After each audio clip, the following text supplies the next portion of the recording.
Okay.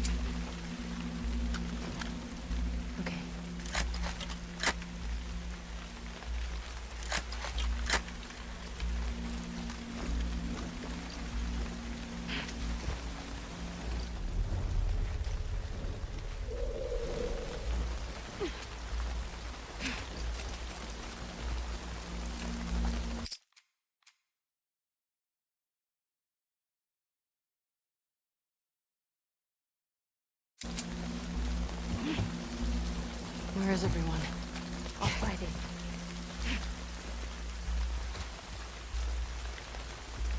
May her light guide us through the storm.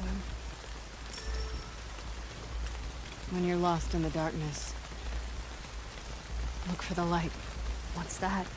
Something my dad used to say.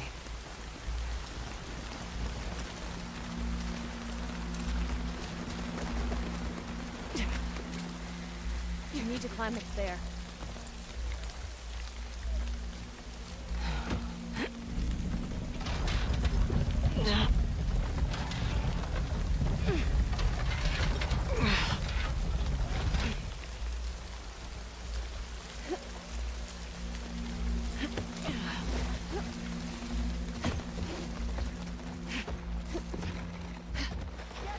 Get down. Get them to the shelter! Go! This is bad. How do we get through this? The gate will be locked. The lumber mill. The big building on the right with the torches. That gets us out of here? Yeah, we can cut through it. Perfect. Come on.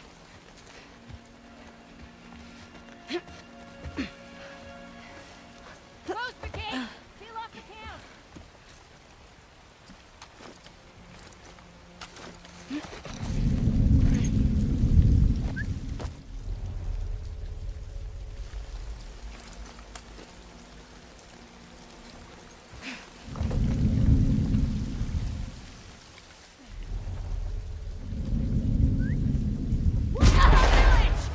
Protect the camp! Get to the lumber mill! You'll pay for this!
I think that's it.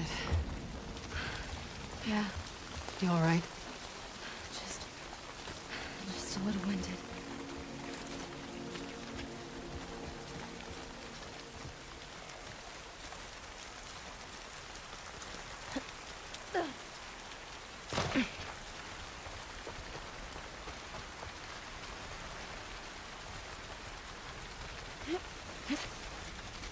Come on, this way.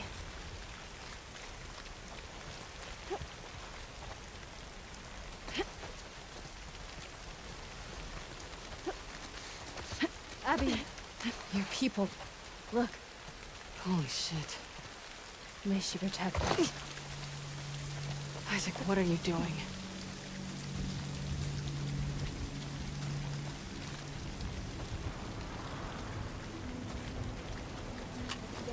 Get down.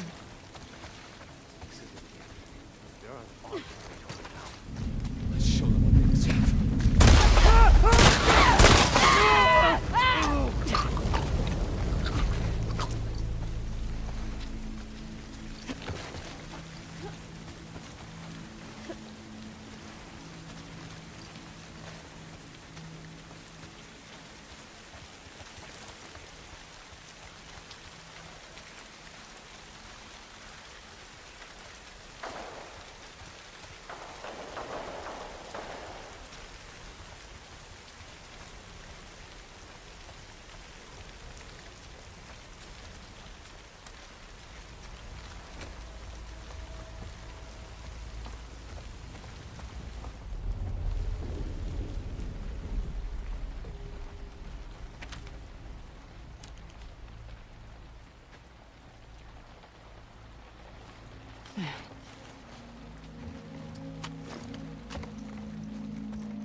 Please protect him.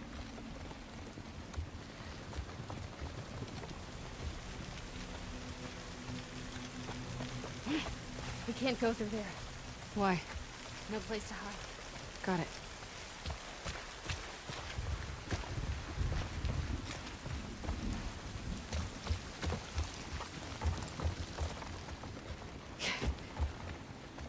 Our village is just on the other side of the farmlands.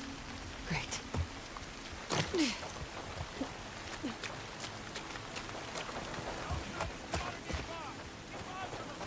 Where are we going? See that tall tower?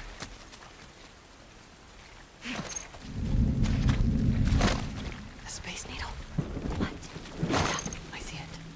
Head towards it.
That was rough.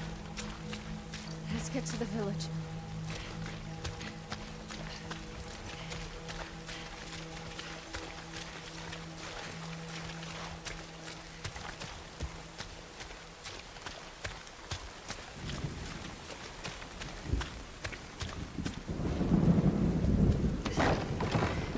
Not that way.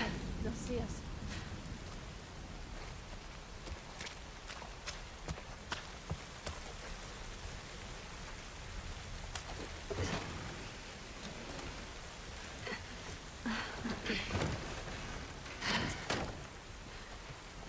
here. Come on. How's the arm? Hurts. This way.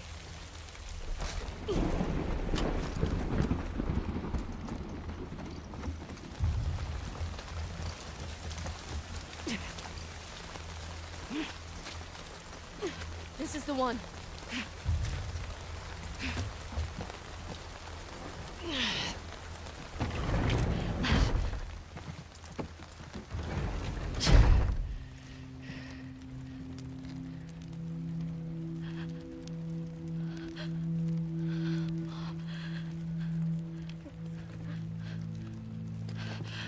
Oh, thank God. Did she do this? I just tried talking to her. I tried to make her understand. But she just kept yelling. She started chasing me. I tried to make her stop. I was just pushing her off of me. She hit the table. Listen. You were defending yourself. You did nothing wrong.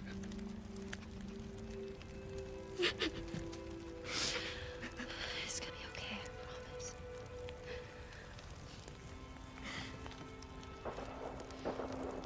I wanna leave.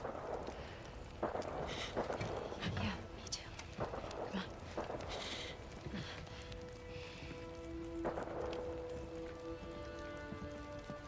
Hey, kid. Come on. Here. Yara, I never should have. It's okay. I'm glad we found you. Let's go. What's happening? Wolves? All over the island. We'll be okay. She protects us. Shouldn't we head back for our boat? No, I hear fighting back there. I hear fighting everywhere. There are lots of boats in Haven. That's what I was thinking. We can cut through Old Town, avoid the main roads. How far's Haven? Not close, but it's our best chance. Just keep following us. Lead the way.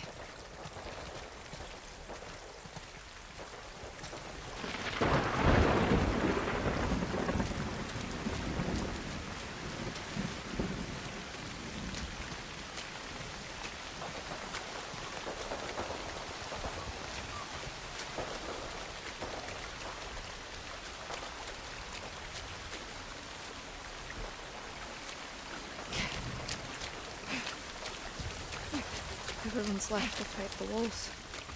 Yeah.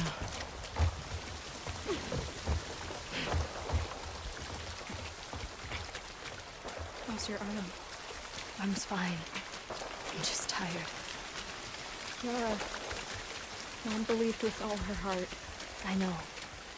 Then why would this happen to her? Our faith doesn't make us immortal. Loss is around every corner. She guides us.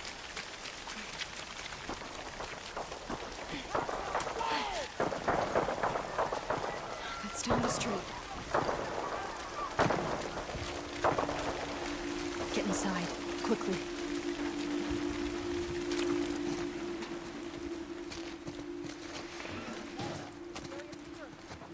Better be. What's the plan? Head to the capital. Get your team to these villages by the farmhand. All of you, this way.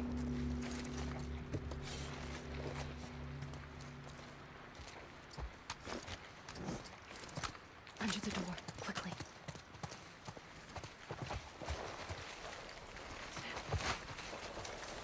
We're leaving so many people behind. We can't help them.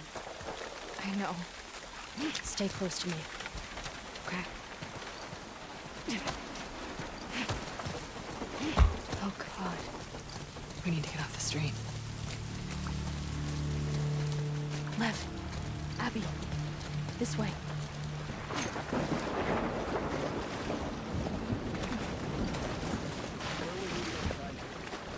Over by the old radio tower. A little away from here. Any word from the capital? Alpha's got them on the defensive, and Bravo's heading in.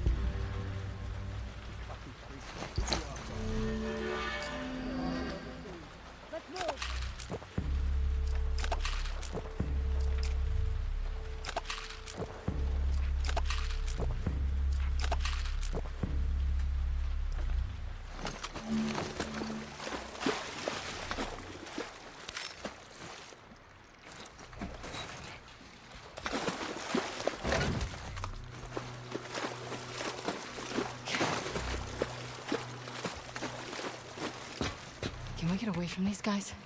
Yeah, we're going a different way.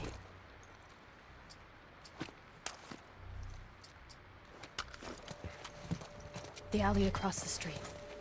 Go. Crawl under the truck.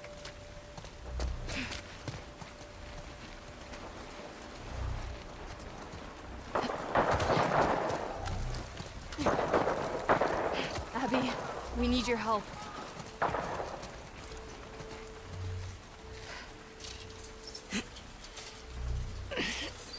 Come on.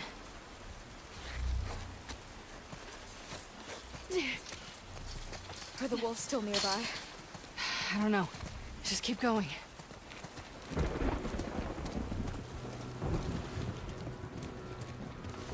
Yara.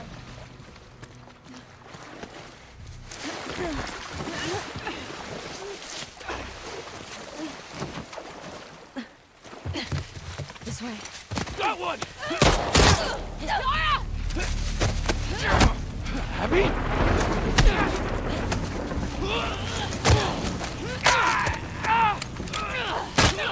Yara! Yara, get up! Yara, please!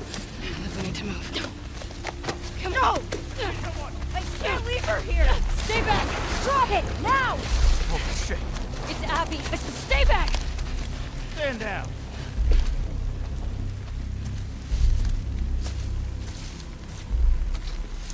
Isaac. What the hell are you doing? I need you to hear me out. What's that behind you? He saved my life. Move out of the way. We'll deal with you back home. He's not one of them, please. Abby, move. God damn it, he's just a kid! You have 3 seconds to get away from that scar. 1, You really gonna shoot me? 2. I'm not fucking moving.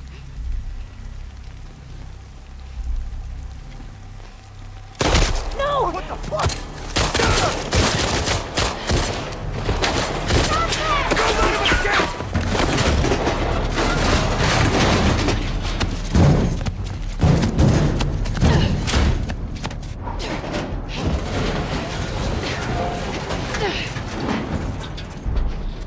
Lev, we need to move.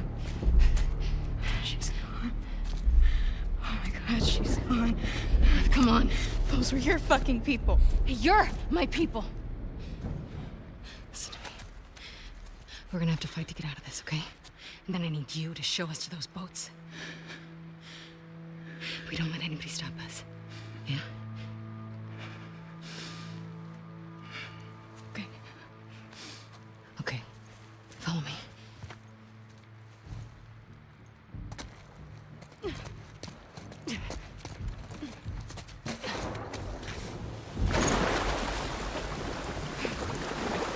Abby!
Abby. They killed those wolves.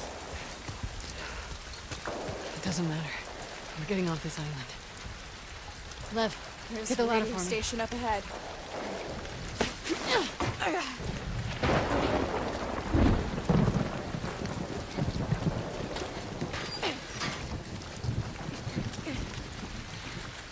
How far is this Haven place from here? Still got a ways to go. In here.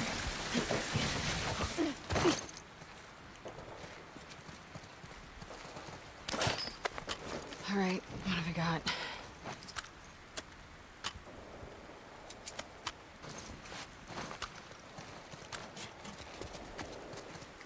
Through here.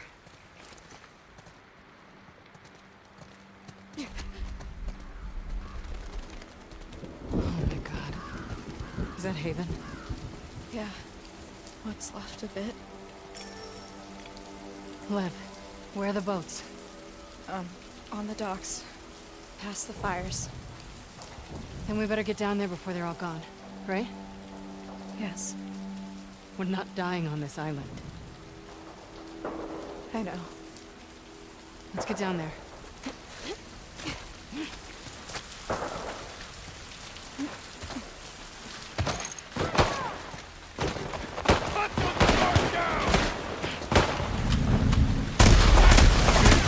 She's with the scars! Kill her!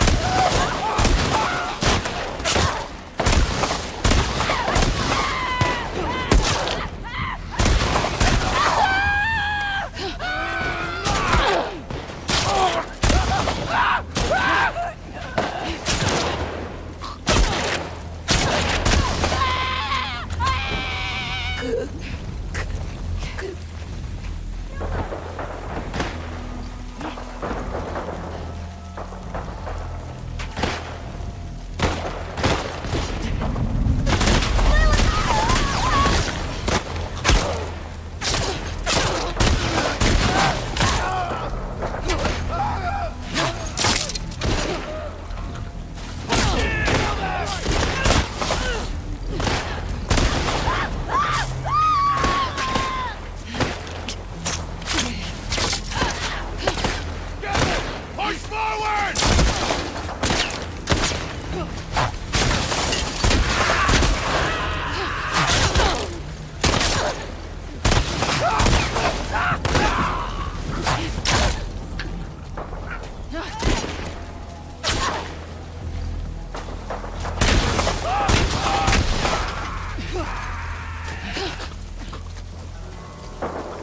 He's got it right there!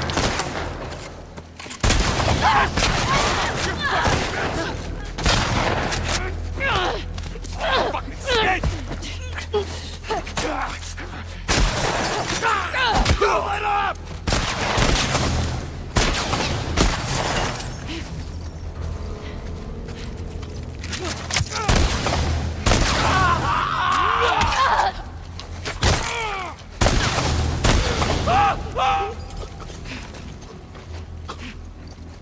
I don't see anybody.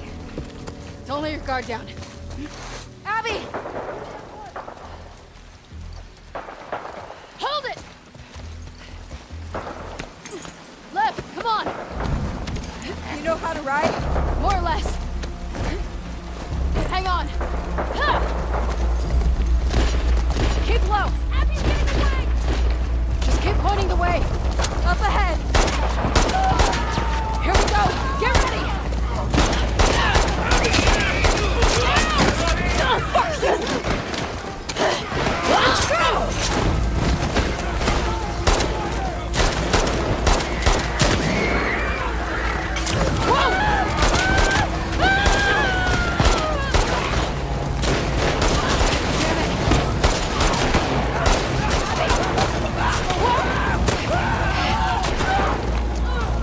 Oh God! Haven. Should we still go there? I don't know. The boats are there. Fuck it. Nothing is stopping us. Nothing is stopping us. Hang on.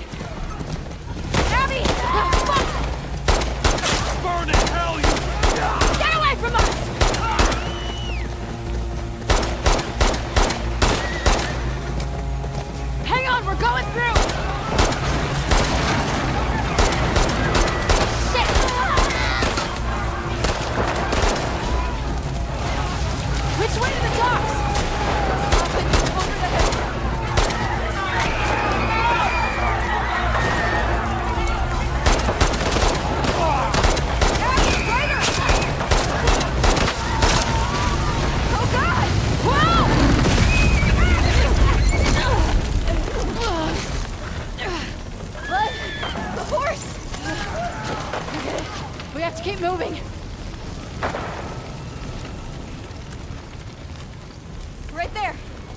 docks! Okay, we gotta get out of here. Abby, this way.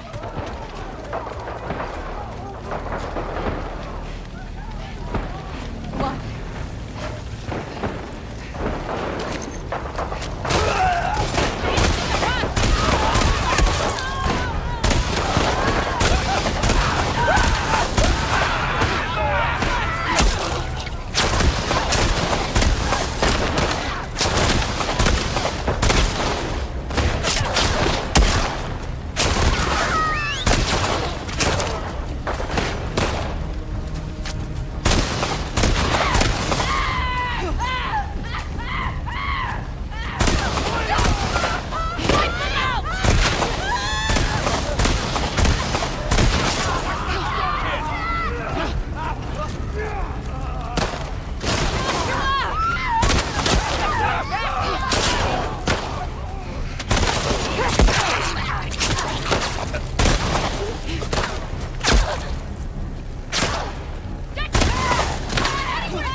Lev.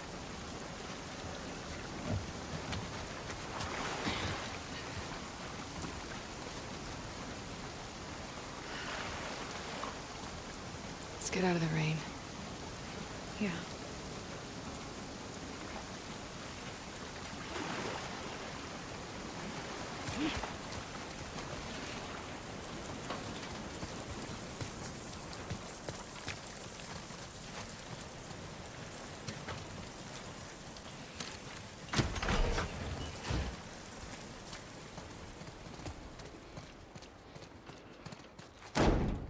The hell?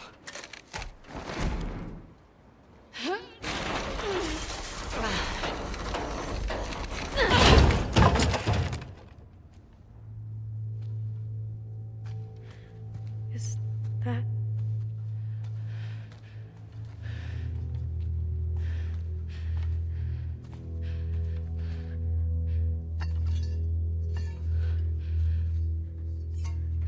Stay behind me.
Be careful.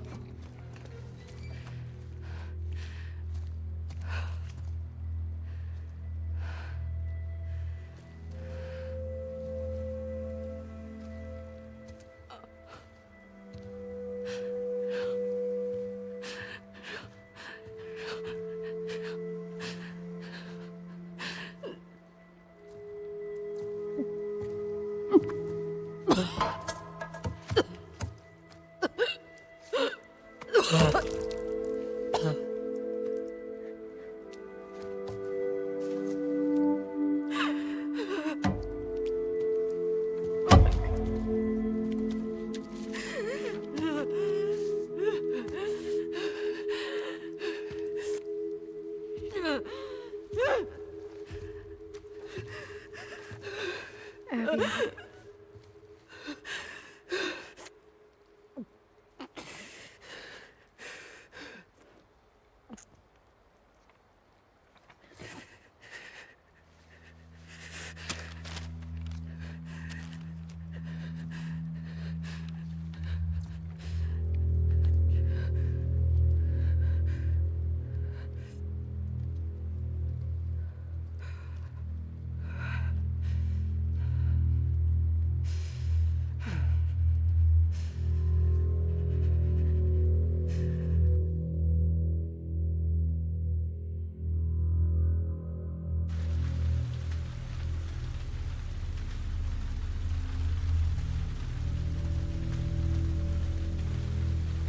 What do we do when we find him? Just figure out how to get in first.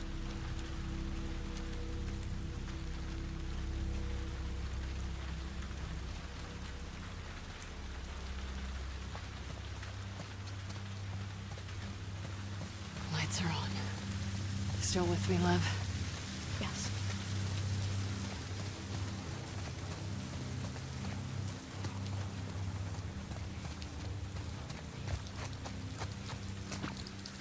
Okay. Grab that ladder. Ready?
you see this, you son of a bitch. She gonna love it. Hands up. Back away from your shit. I said back up!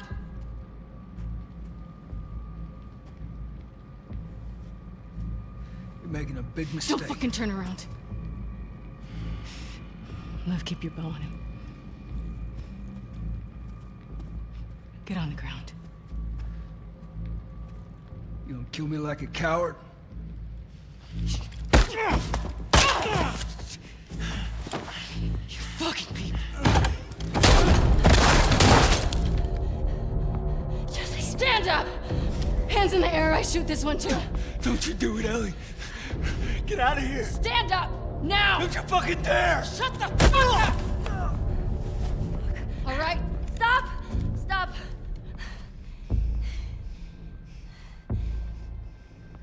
Toss your weapon. Toss your weapon! No. I know why you killed Joel. He did what he did to save me.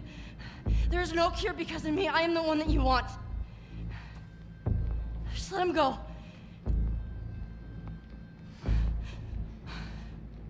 You killed my friends. We let you both live. And you wasted it. Wait! Get off of her! Move me! Come on.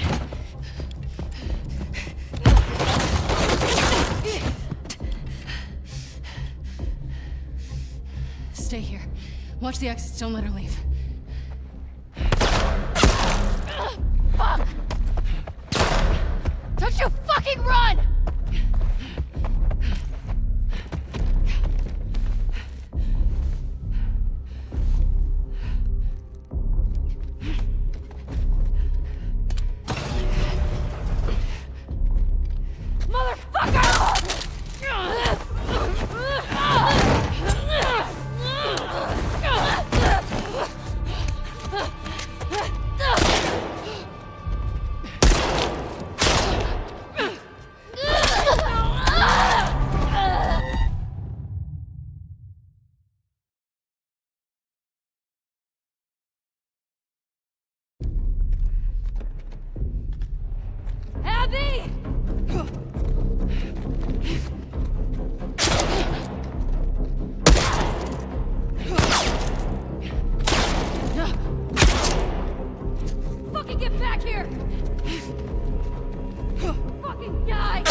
Don't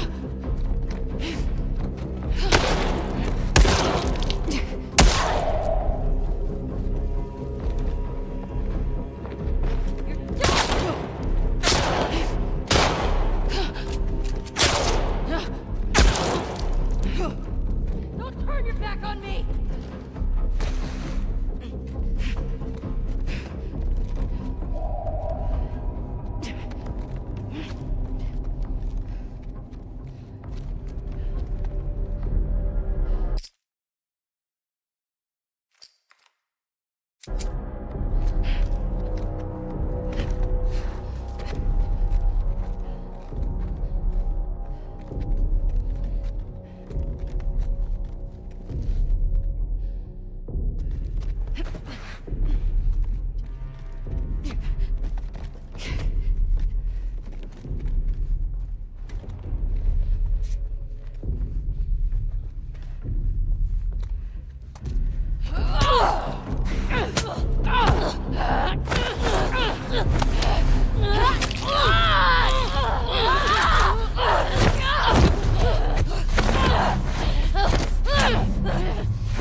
Motherfucker!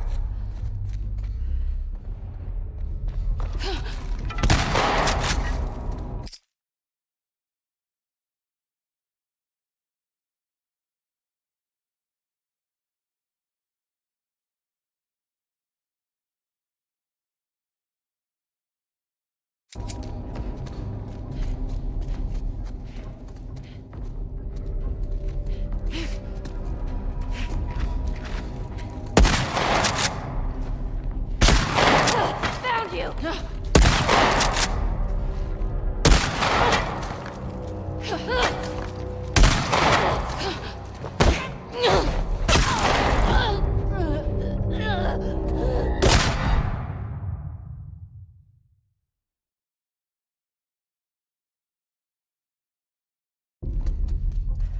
Abby!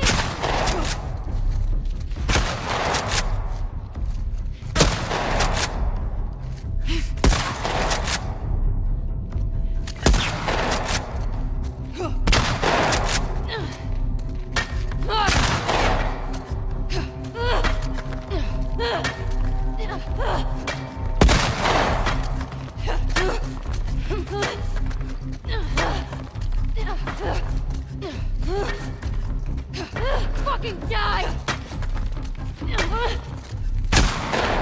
Abby!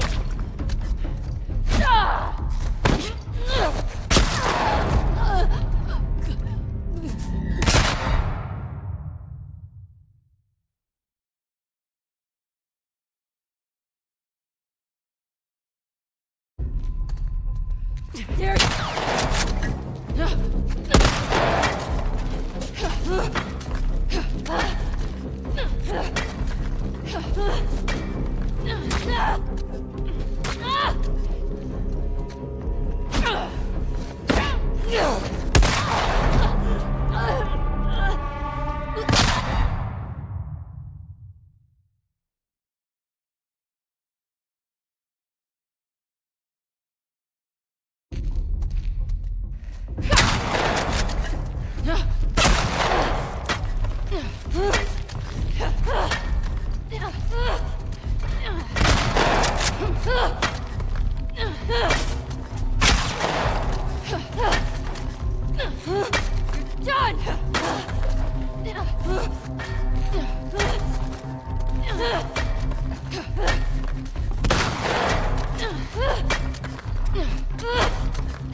Got you!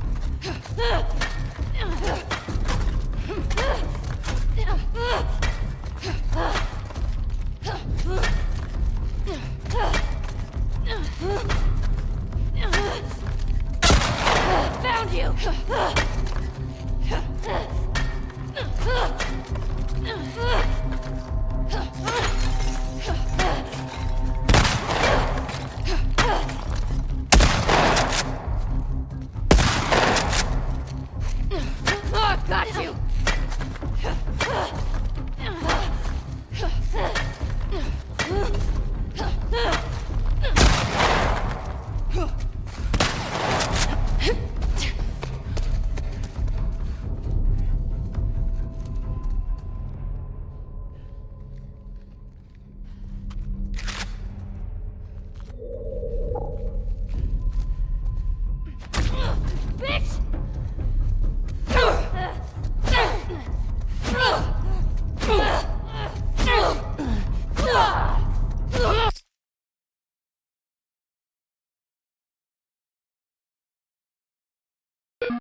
you!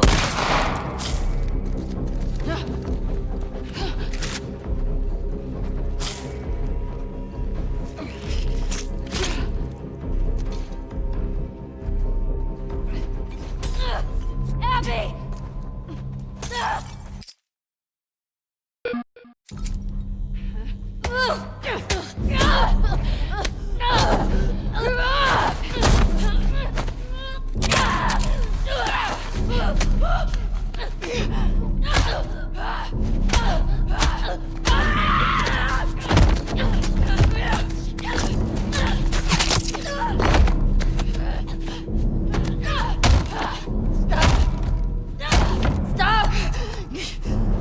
She had nothing to do with this.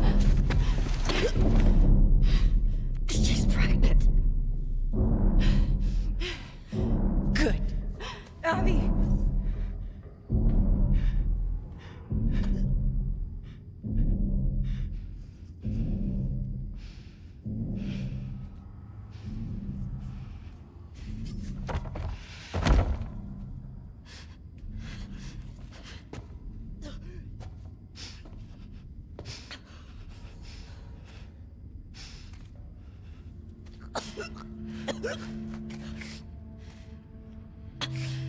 Don't ever let me see you again. Come on.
Hey, buddy.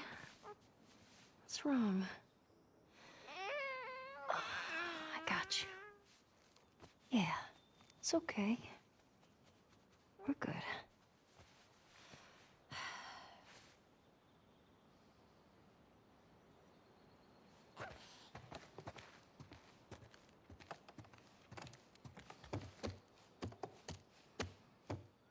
Dina! I'm in the kitchen. Oh, what's up, you little goobers? Hey. Thanks for doing the dishes. You can thank me by putting on some music. Yeah, I'll see what I can do.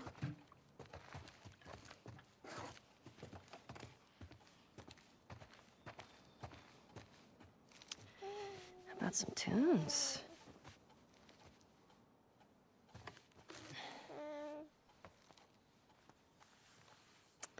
Ah, you want a boogie, huh? All right.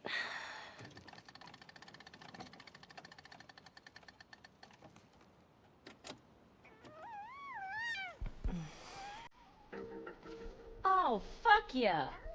I love this song. Your mom is very easy to please. I'm with you. My bar is very low.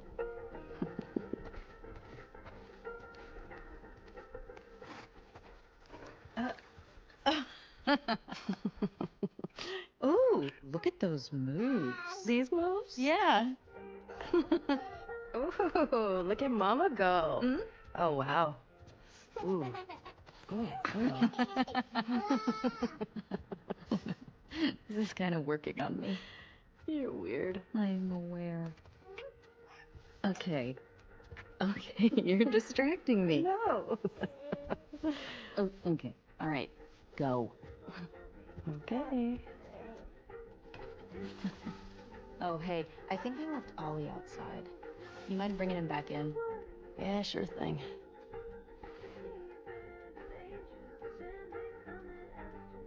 Where is he? pretty sure he's on the tractor.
You want some fresh air?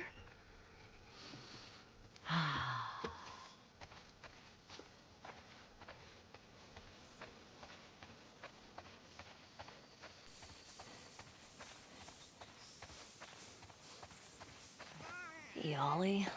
What are you doing out here? Hang on, buddy. Yeah, here we go. It's pretty, right?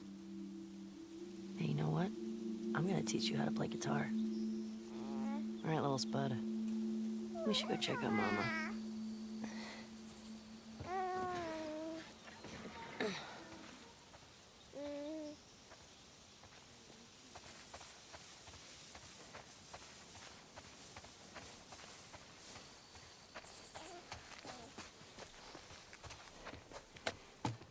I'm gonna go hang up the laundry.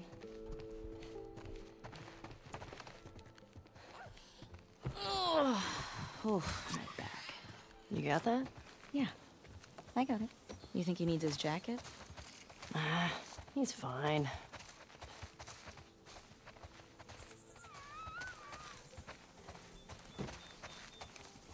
You wanna pet him? Here. All right, here you go. Oh, oh, oh, gentle, gentle, gentle. Just like that. There you go. Yeah.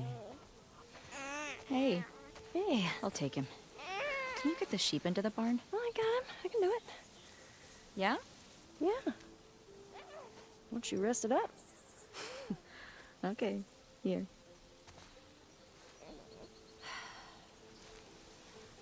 Come on. Put you in there.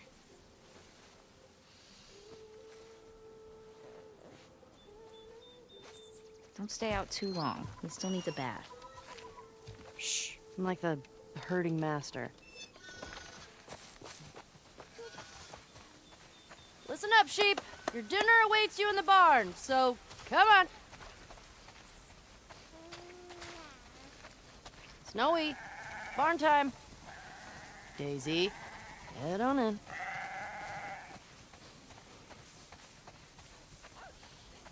Wow, that's a lot of sheep. How many do you think that is? Let's count. 1, 2. Better stop, because I'm getting sleepy. Eugene. Hey, hey, inside, inside. Todd. Move it or lose it. We definitely have way too many sheep. Hey, what do you say we eat some of them? Tasty snack. You warm enough, buddy? Just a few more. I got one for you. What's the quietest animal on a farm? A sheep. When you're older, you're gonna have a deep appreciation for these jokes. Okay, guys, see you tomorrow.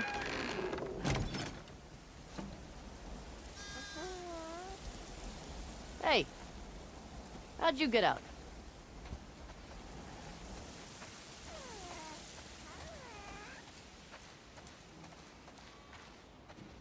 Come on, little dude.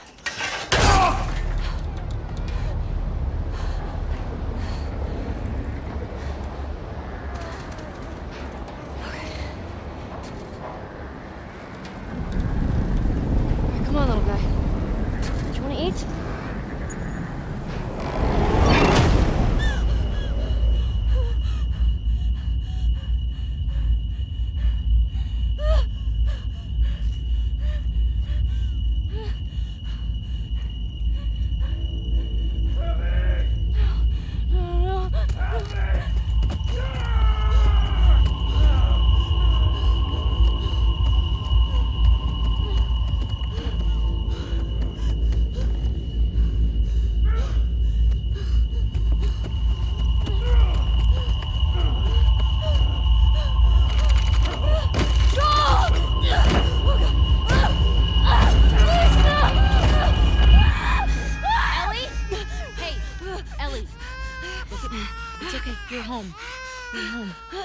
Breathe. Okay, I'm gonna take him, okay? Come on. Come here.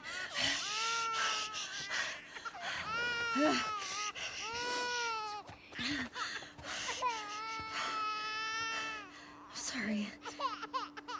I don't know what... I was just bringing in the... It's okay. Here we go. That's it. Hey. Oh, man.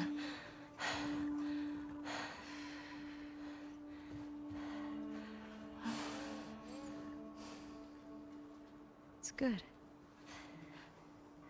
Haven't had any excitement in a while.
Hey, where you been?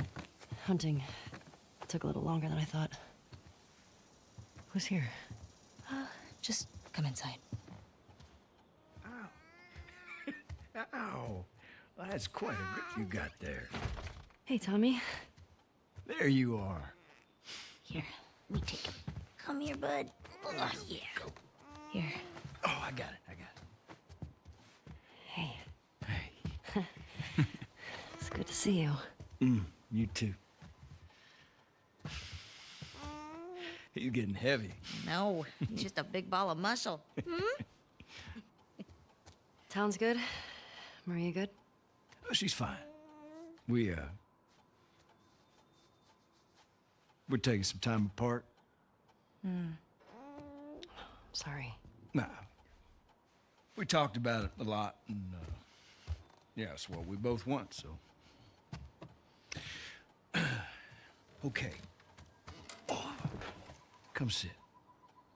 I got something to show you. So I've been putting out feelers for months now. And this new guy heard my story. He told me about a woman that he traded with while he was moving through California. Described her as built like an ox, traveling with a kid with scars across his face. He said they're living along this coast in a beach sailboat right here. That's gotta be her.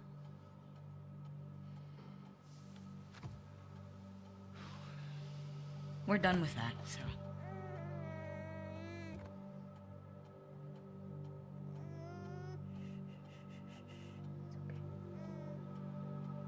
I'm sorry.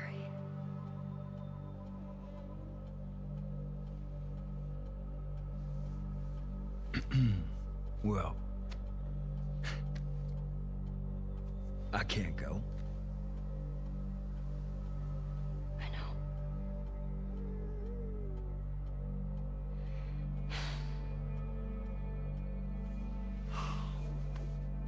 All right.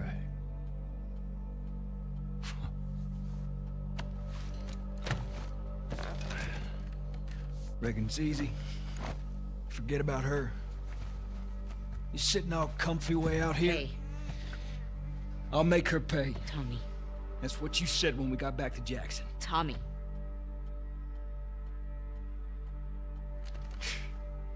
What a joke. Can you take him, please? Yeah. Here. I got you. I got you. Hey, what the fuck was that? Nothing. God damn it, Tommy, you know what we've been through. I'll save it. She made me a promise. I don't fucking care.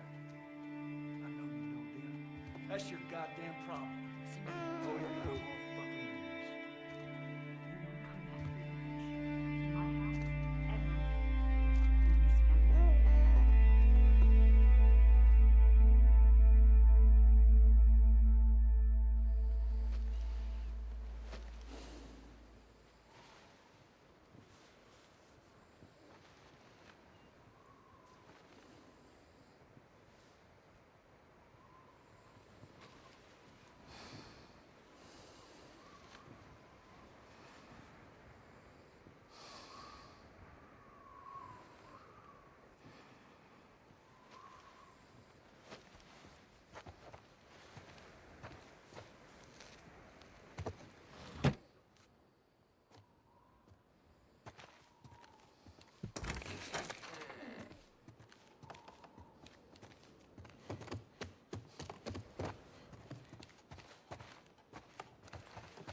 I hate these things.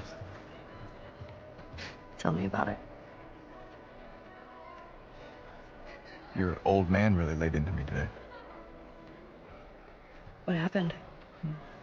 Another big lecture about my patrols. Don't go here, don't go there.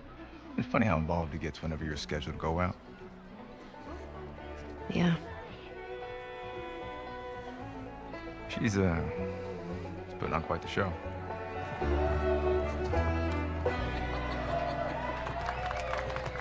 I give you guys 2 weeks until you're back together. Not gonna happen. She, say something to you? Make it 1 week. Ellie! Hey! What took you so long? Well, I'm here, aren't I? Dina? Jesse. Hey, don't forget, we're heading out early, so get some rest. Yes, sir.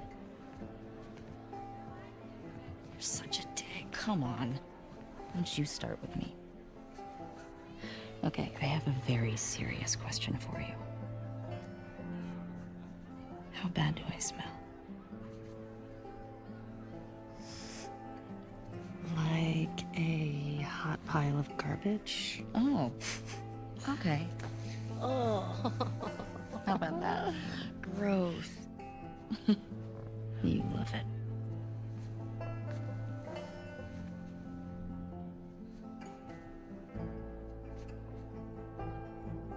Every guy in this room is staring at you right now. Maybe they're staring at you. Or not. Maybe they're jealous of you. I'm just a girl, not a threat.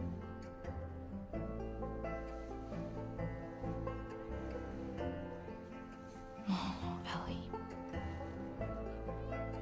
I think they should be terrified of you.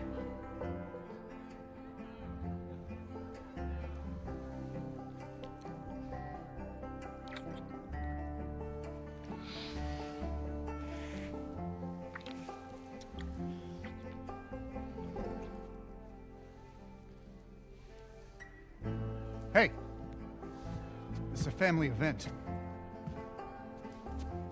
Sorry. Sorry. Remember next time there's kids around. Yeah, like you're setting such a great example. Oh, just what this town needs. Another loudmouth dyke. The fuck did you just say? Ellie, Ellie, don't. Get the hell out of here. Get your hands off me. Hey! Enough. Come on, you. Let's go for a walk. What about them? You worry about yourself. Let's get you some fresh air. You all right, kiddo? What is wrong with you? He had no right. And you do? I don't need your fucking help, Joel.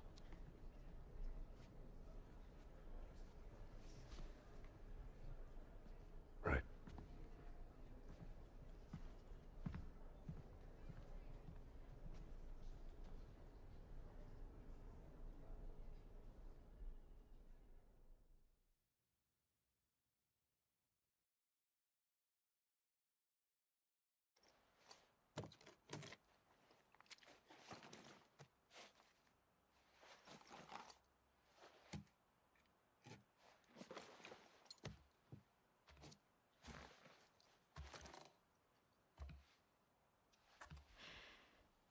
Hey.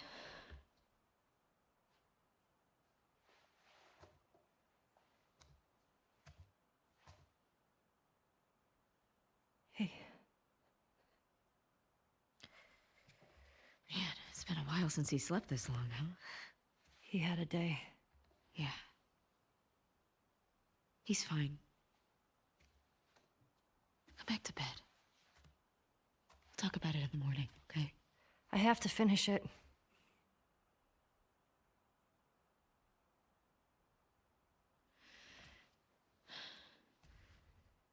You don't owe Tommy anything. I don't sleep. I don't eat. I'm not like you, Dina. What? You think this is easy? For you and for him, I deal with it. I love you. Prove it. Stay.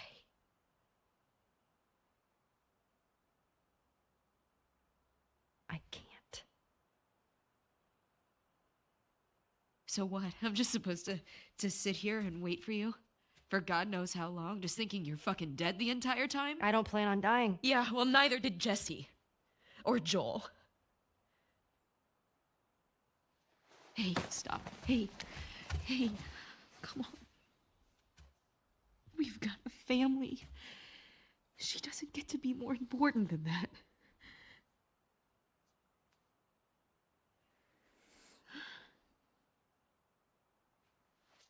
No.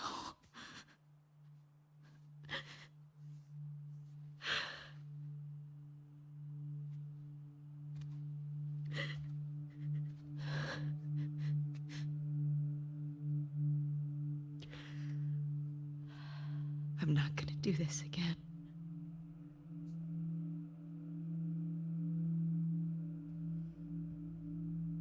That's up to you.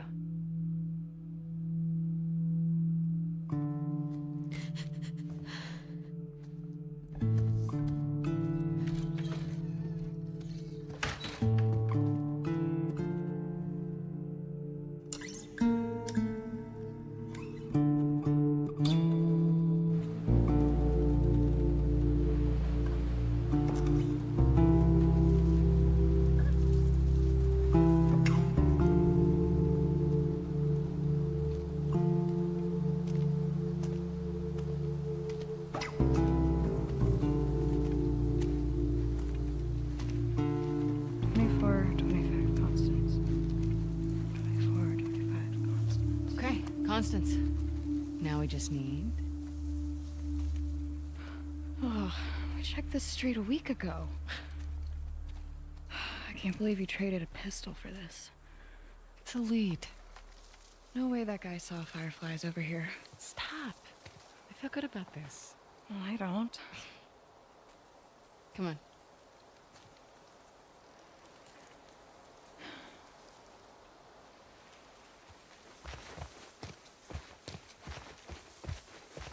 $24.10. It's not gonna be on that side. It's all evens.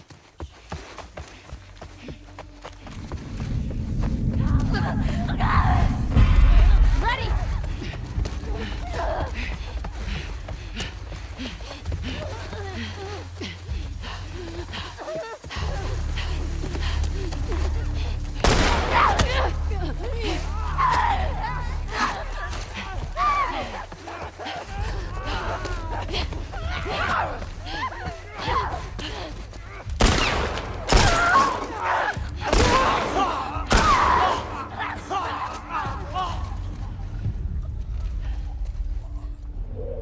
All right, we're good. Maybe. Let's see.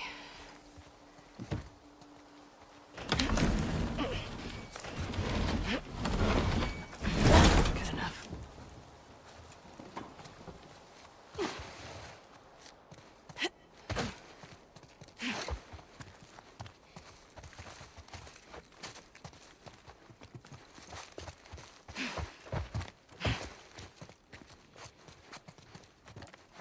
This place looks abandoned. Keep searching.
24, 25 constants. This is the place. Okay, but there's nothing here. We don't know that yet.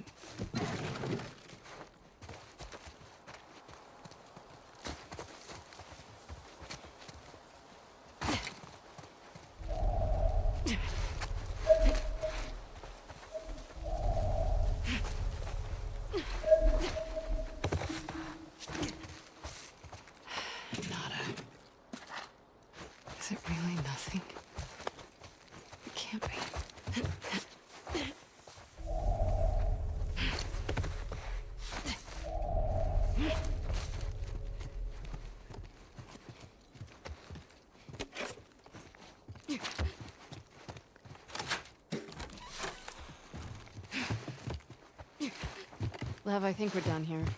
No, wait. You find something?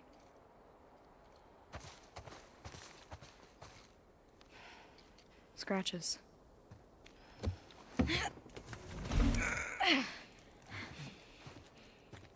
Scooch.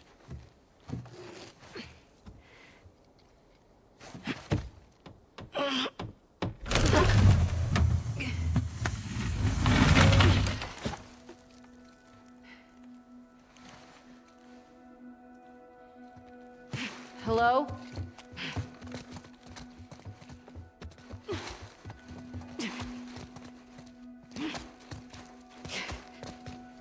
Since anyone's been here. Unfortunately, I have to agree with you. Pretty nice barracks, all things considered.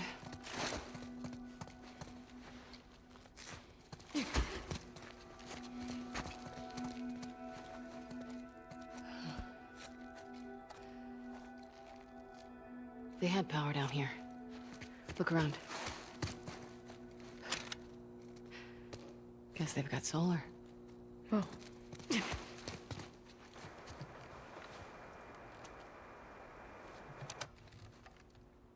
Is this frequency currently in use? This is... Do you see a call sign anywhere? Oh, what? It's a short list of numbers and letters. Fuck it. This is Abby from Santa Barbara. Can anyone hear me? Standing by.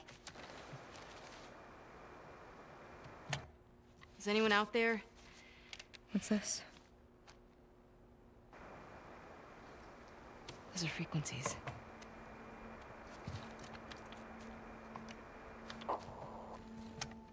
Is this frequency currently in use? This is Abby from Santa Barbara. Is anyone out there? Are these other Firefly outposts? I don't know. Can anyone hear me? Hello?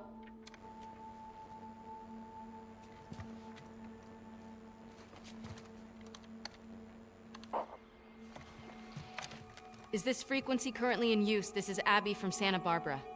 Hello? Hello?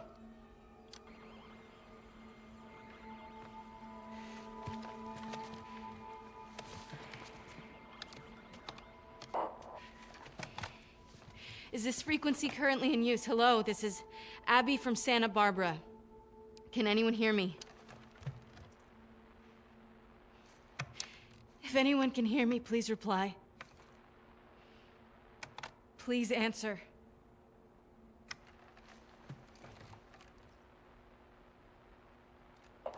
Hi, Abby. We got a clear signal on you. Where in Santa Barbara are you calling from? 24, 25 Constance. We got a tip about a base, but there's no one here. We're looking for fireflies. I'm a firefly. Where were you stationed? I was part of the Salt Lake outpost. Who ran that facility? Dr. Jerry Anderson. He was my dad. Well, how about that? We pulled everyone back from the satellite stations and brought them back here to home base. How many of you are there? We're about 200 strong now, with a few more every month. Owen was right. You're about to get 2 more. How do we find you? Get to Catalina Island. Approach the large domed building in Avalon. We'll find you. Okay. Okay, we'll see you soon. Over and out. Looking forward to it. Good luck, Abby from Santa Barbara. Over and out. Come on, let's get back to the sailboat.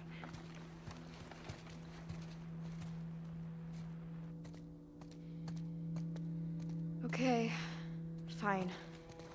You were right. What was that? Why do you make me repeat whenever I'm wrong? Because it makes me feel better. And because it happens so rarely.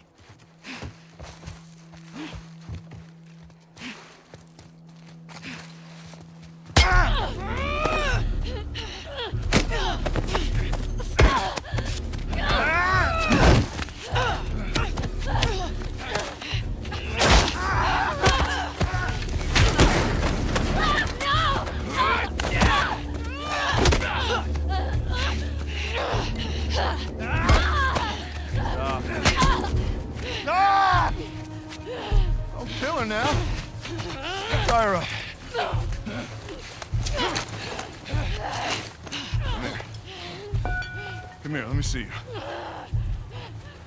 ready? Wait, what are you doing? Wait. Fuck, man! You're fine.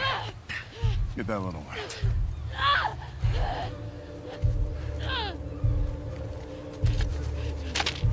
Don't you fucking touch him!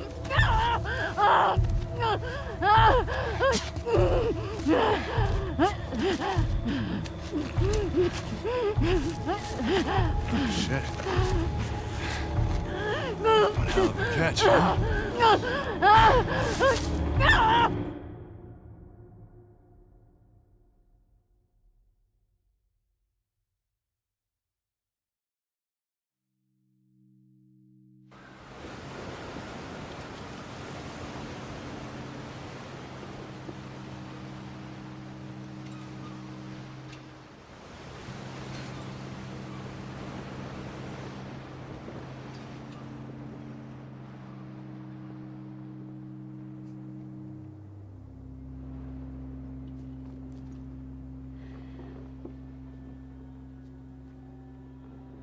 Where did you go from here?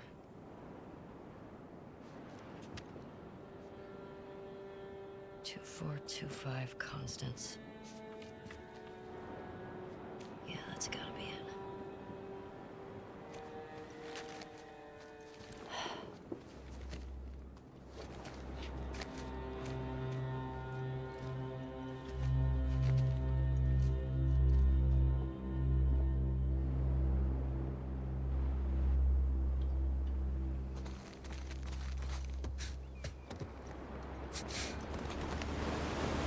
How would she get up to the street from here?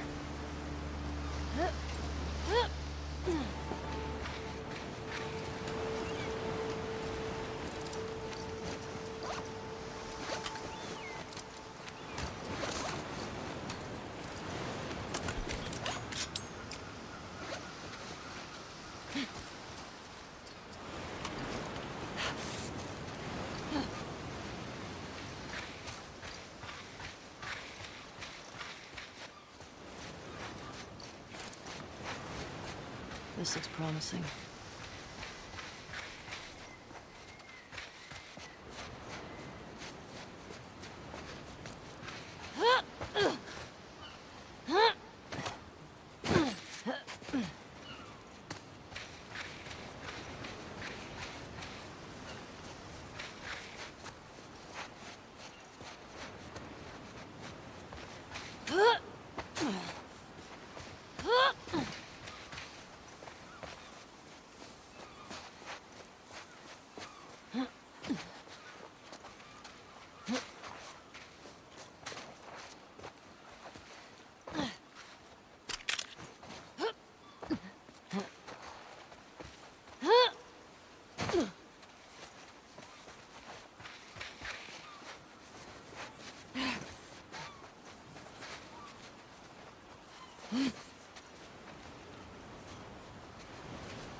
Here we go.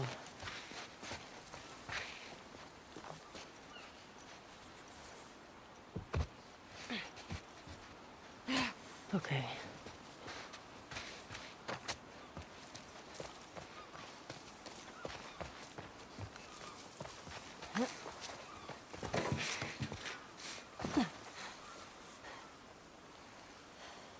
Now what?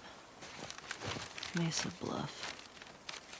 I'm here, and Santa Barbara proper is that way.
Back to it.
Fuck.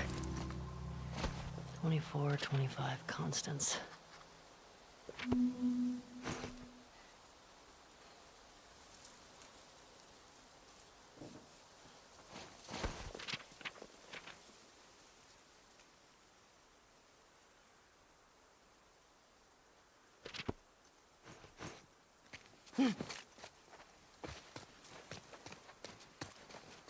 She has to be down there.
Abby. I found you. See? We got a live one. This bitch is fucked up.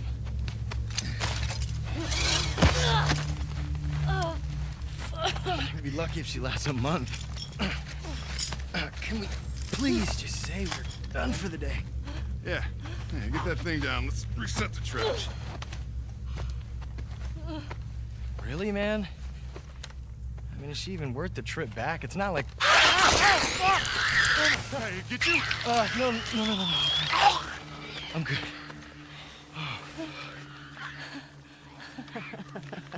Something funny? Looks like you shit your pants. Fuck you say? Oh, little bitch. Oh, you like funny, huh? Get up. Come on. Get up. We don't need No, this. man, she's fucked up anyway, man. Come on. Yeah, it's funny, right? It's funny. Are you serious? Come on. Laugh.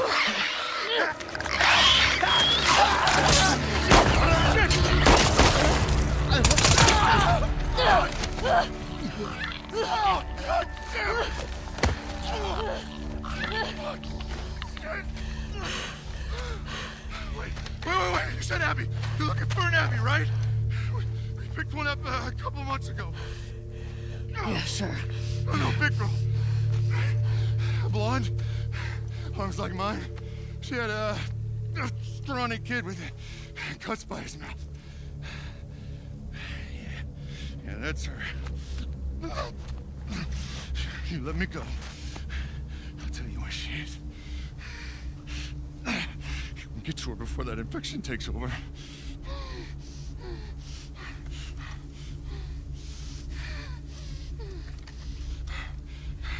Talk. She's in a holding cell at our camp. Where's that? Head that way till you hit the railroad track. That'll lead you to a resort. We keep them in the tall, round building.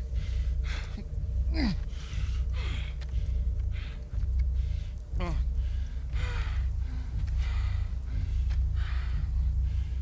I swear.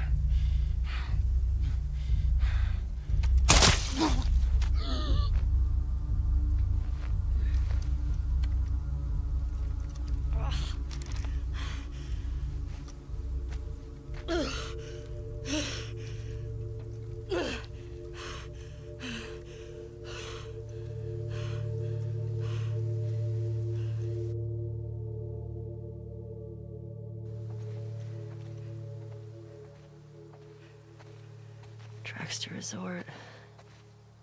Tall round building. Tracks to resort. Tall round building.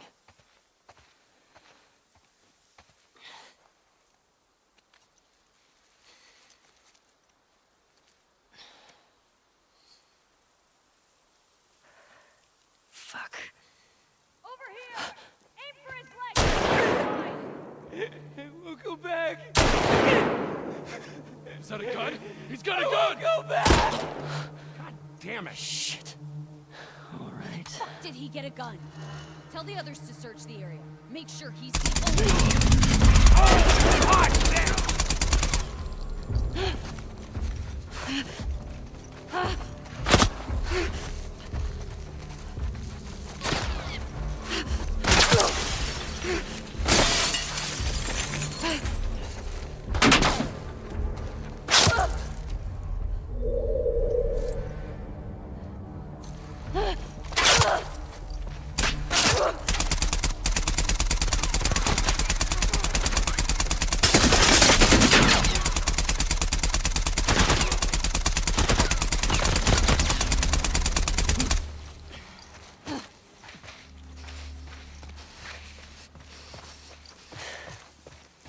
Group. I better find her before these idiots kill her.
Any others?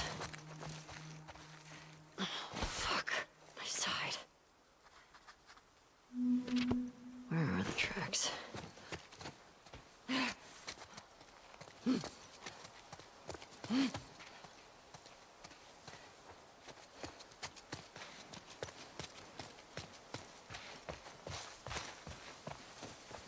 Okay. Tracks to the resort.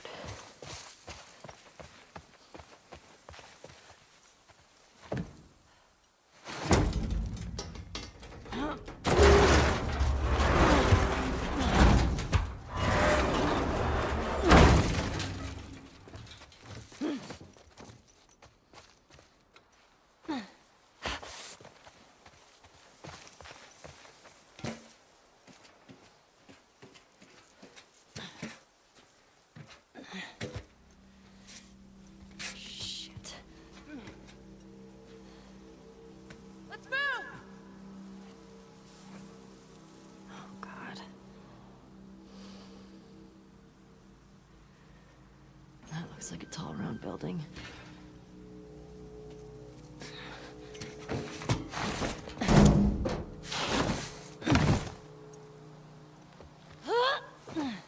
How do I get in there?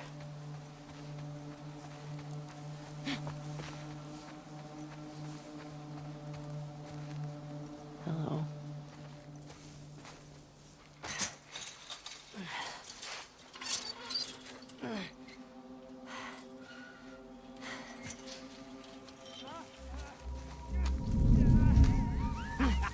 Come on, you can do it.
I got it! Right over here!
Where's Abby?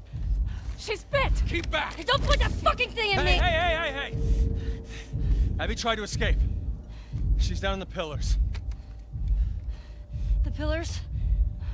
Head down to the beach. You won't miss it. She's probably already dead.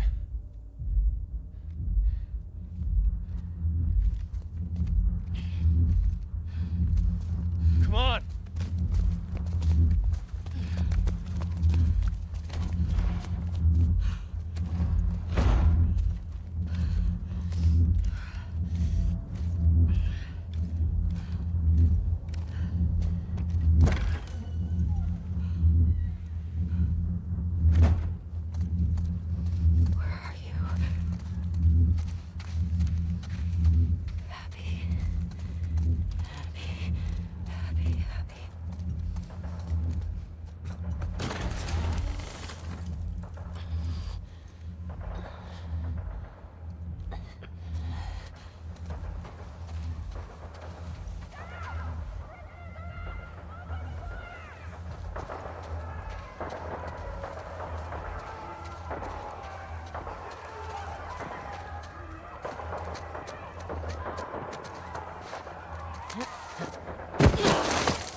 Abby?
Abby. I got you. I got you.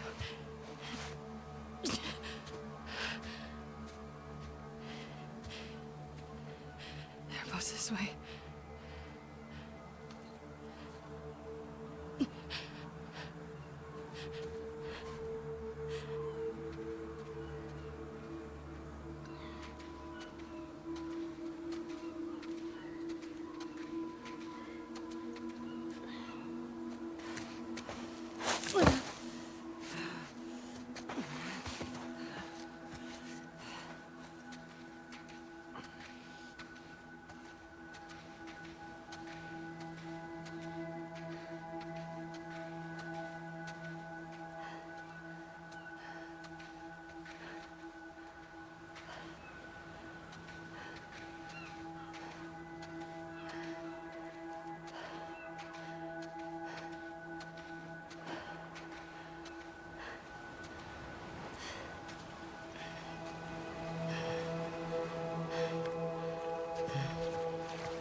I can't let you leave.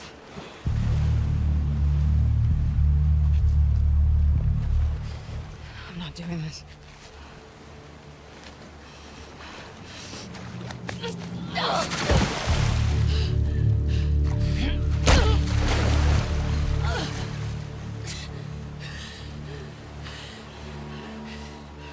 No.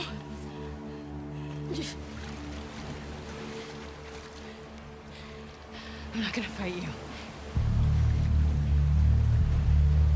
Yes, you will.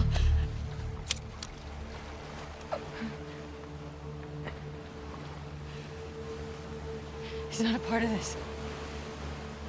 You made him a part of this. Okay. Okay.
Go. Just take him.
you drinking?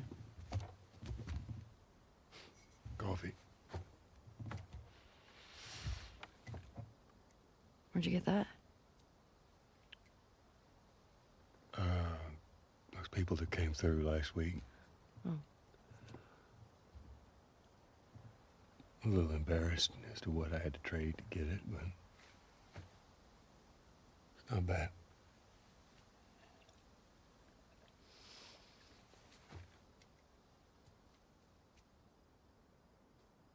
I had Seth under control. Yeah, I know. And you need to stop harassing Jesse about my patrols. Okay.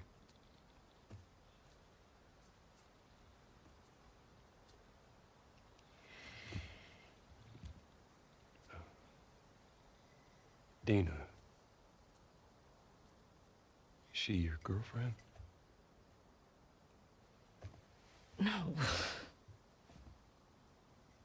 No, that was just one kiss. It doesn't mean anything. She just, I don't know why she did that. But you do like her.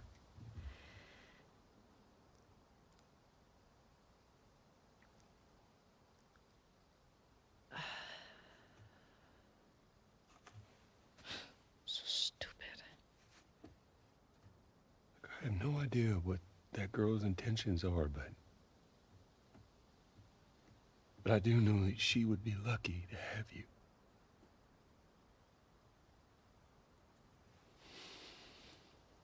You're such an asshole. I'm not trying to. I was supposed to die in that hospital. My life would have fucking mattered. But you took that from me.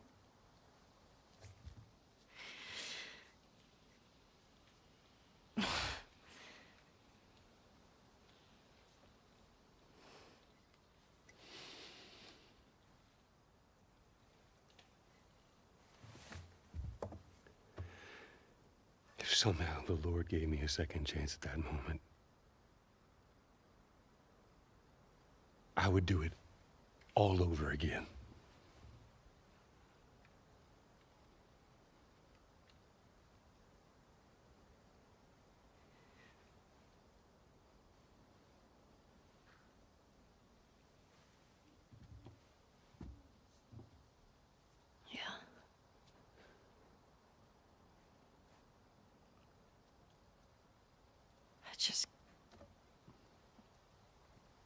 I don't think I can ever forgive you for that.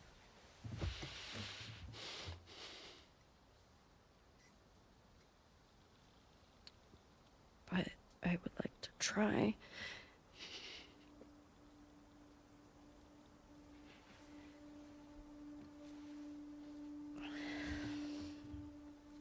I'd like that.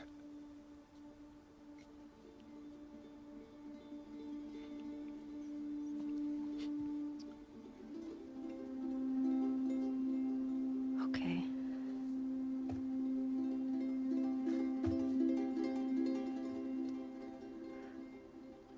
I'll see you around. Yep.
Okay. Thank you all for what is about to be a very long presentation. So Anthony and I ran some numbers, and to our best guess, The Last of Us Part 2 is 10 to 30% longer than Last of Us Part 1. However, this is the most detailed story presentation we've ever done. Like, if you think about the presentation for T1, where we kind of talk about the quarantine zone in somewhat detail, even though most of it changed, and then it's like, and here are some things that might happen with Joel and Ellie. They might go into a spore-filled subway tunnel. They might fight some cannibals. At some point, Joel will get incapacitated, and Ellie, this has everything figured out, even though it might change. Every character is accounted for, every cinematic is accounted for in this presentation, which means it's going to feel twice as long as the first game. So when you freak out, that's normal, that's part of this.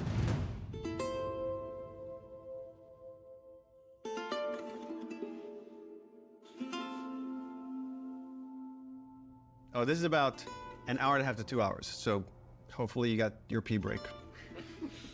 Okay, so we open on 15-year-old Ellie. This is a few weeks after the events of the first game.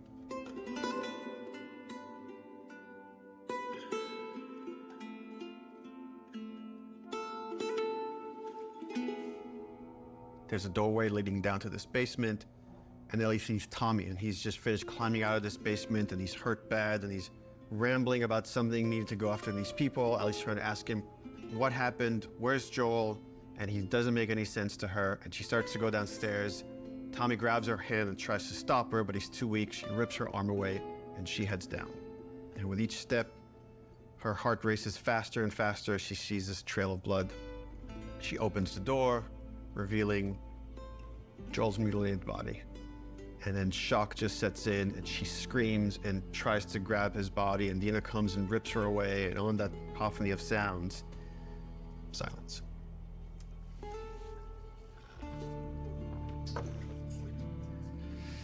Oh, we're just getting started.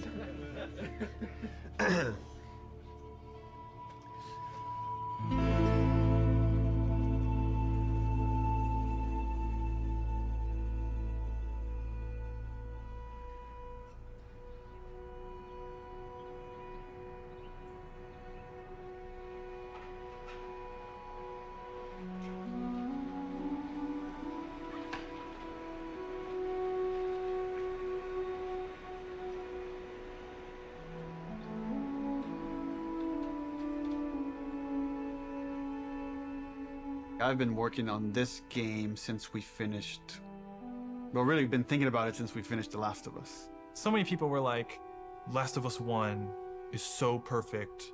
It should never have a sequel. They shouldn't make a sequel. They're like, oh, it wrapped up super great.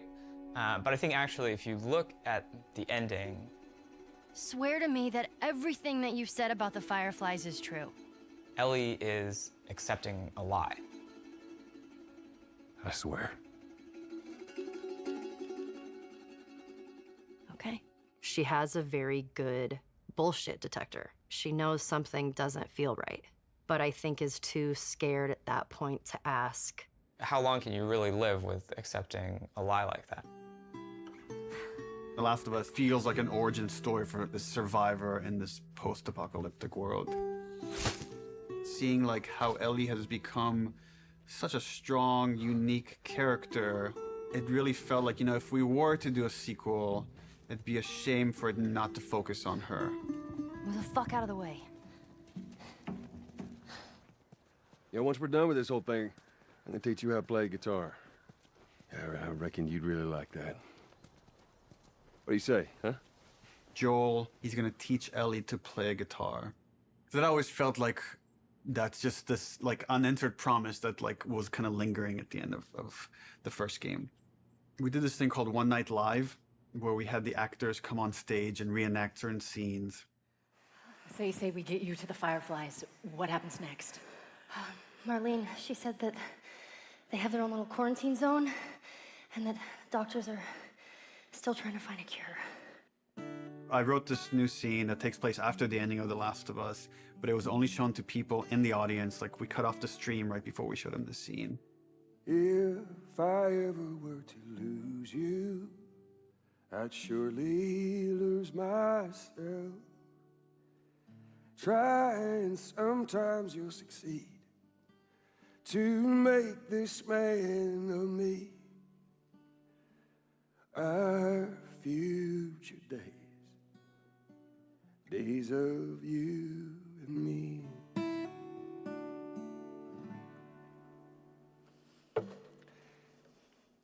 She's yours. No, I don't know the first thing about this. Hey, I promised you I'd teach you how to play. That scene ends with Ellie holding the guitar and playing one note. And that image was so strong in my mind that I'm sure that kind of trickled into this idea of this trailer. So I started working on some concept art, kept fleshing out the story. And as it felt like it was kind of gaining momentum, Uncharted 4 needed all hands on deck. Naughty Dog had always made one game, and as soon as it finishes one game, it works on another. When I started on Uncharted 3, we were starting to experiment then with trying to do 2 teams. After we finished Uncharted 3, I jumped onto Uncharted 4.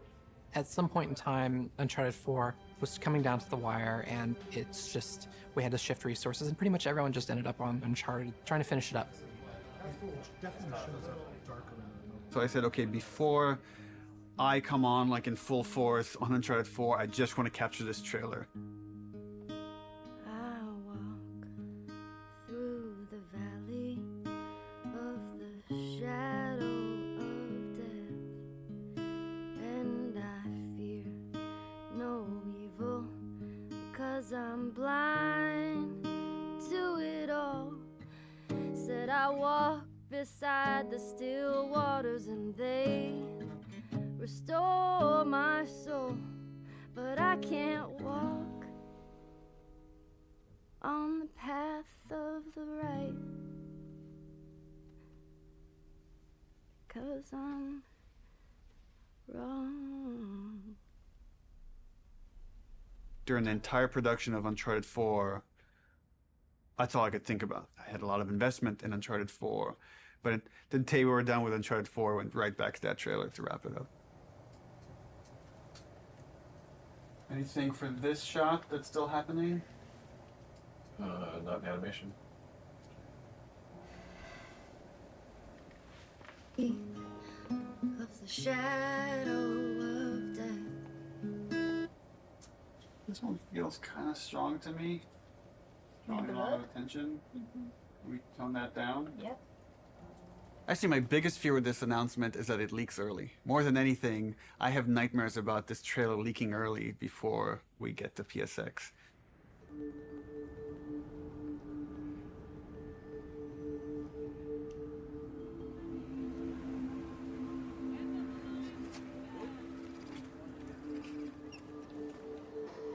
If we're gonna surprise people, PSX, the PlayStation Experience, hasn't set itself up yet as a place where big titles get revealed. That's E3.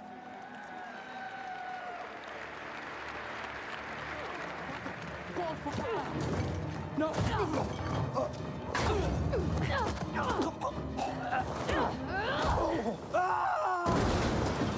We're revealing the Uncharted single-player content at the opening of the show. You're late. I thought you were professional. Oh, you should relax. You'll live longer.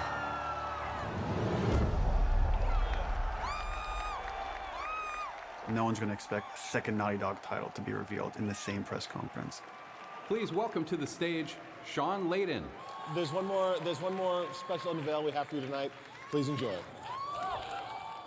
When we first revealed The Last of Us, the Naughty Dog logo came up and the crowd erupted, and it was such a high that that's almost been like chasing the dragon, like wanting to recapture that feeling. Oh my God. Why does this look like The Last of Us, dude?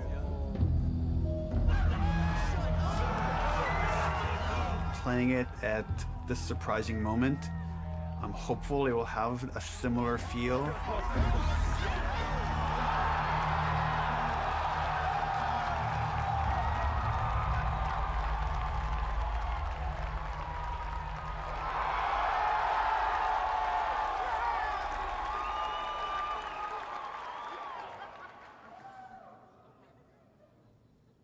What are you doing, kiddo? People outside the studio have such an attachment to the first game, and I've definitely seen fears about not wanting to make a sequel because somehow if it's bad, it will tarnish your feeling about the first game. I'm gonna find. And I'm gonna kill. Every last one of them. We're doubling down on those fears and not calling it The Last of Us some subtitle. It's The Last of Us Part 2 to say it's all one story.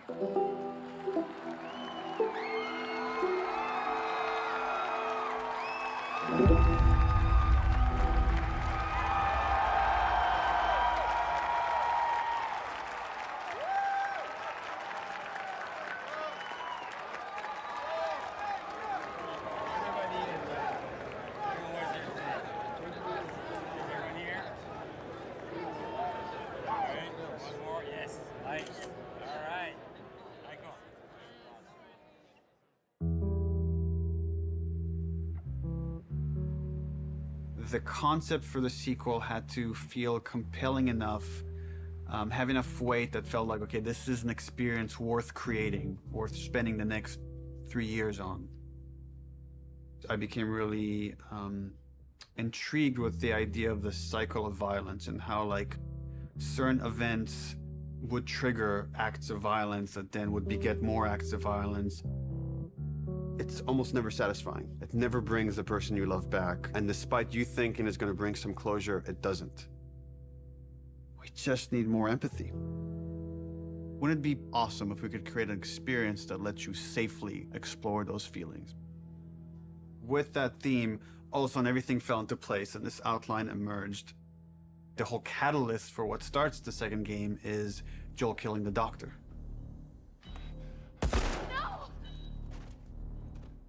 That feeds right back in that idea of that cycle of violence. Now it sets up this whole kind of sequence of events. We're gonna start the game where you're playing a new character. That sequence ends with this character killing Joel. And we really have to paint her as this monster. Then when you play the next chunk of the game and you're Ellie and you're gonna pursue justice, quote unquote, and you're gonna go kill this entire crew, we're gonna go back in time and show you that same sequence of events, this character that you saw as a monster, to now get you to see things from her perspective. And how this crew is a bunch of people trying to survive in this world. And they had their reasons for pursuing and finding Joel and killing him. And the story was becoming very epic and ambitious. And I had a few parts that I was kind of stuck on. And I felt like to kind of shake things up, I wanted to bring in another writer. I thought it was a very thoughtful story about violence and obsession. He had Abby, sort of like this girl who was the daughter of the doctor. And that Ellie would go on this vengeance quest. And when he was like, and then Ellie actually kills Abby, I was like, what? You're gonna... Yeah, let's fucking do it. Not only is she contributing in a lot of ways, I feel like she's challenging what this story can be. She's wanted to add more romantic intimacy between the characters. Those are areas that I've been, I don't know, more uncomfortable writing that stuff. After the first day, she was telling me that she went home and told her husband that I think I just got Ellie's girlfriend pregnant, because that was her big idea the first day, and that had this trickle-on effect and actually added a lot to the story. Ellie is this very relatable character. I thought she was a perfect vehicle to challenge this notion that violence doesn't have a cost, because it does have a cost in reality. It's going to ruin this girl.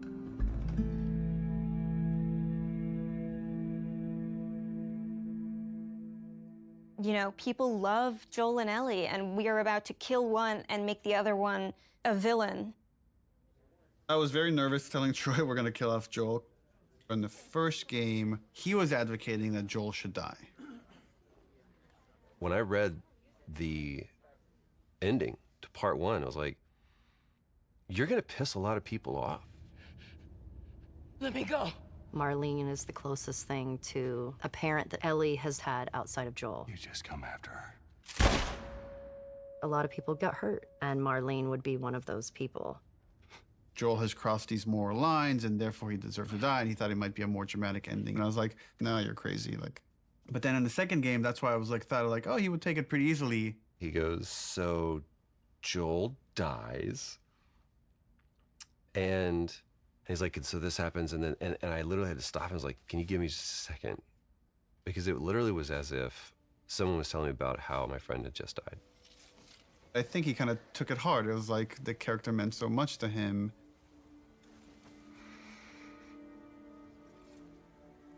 We're gonna kill off this character. His role is gonna be much smaller on this one. All of a sudden, it was, please don't take this from me yet. Ellie is scared to be alone. Everybody that she's loved up until that point, she's lost them.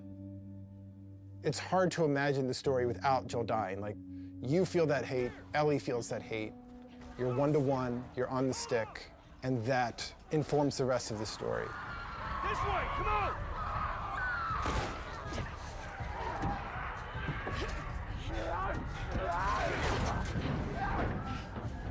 You okay? Yeah. We get you through interactivity to really connect and empathize with this character. Y'all act like you heard of us or something. And then make you feel like I've led Joel to a trap.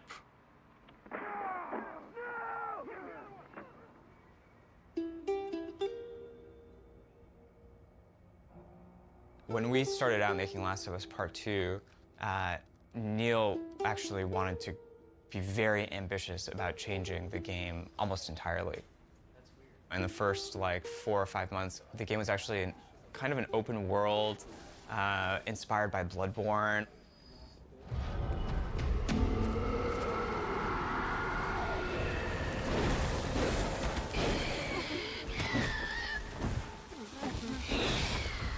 And it was purely melee focused, it was all hand-to-hand combat.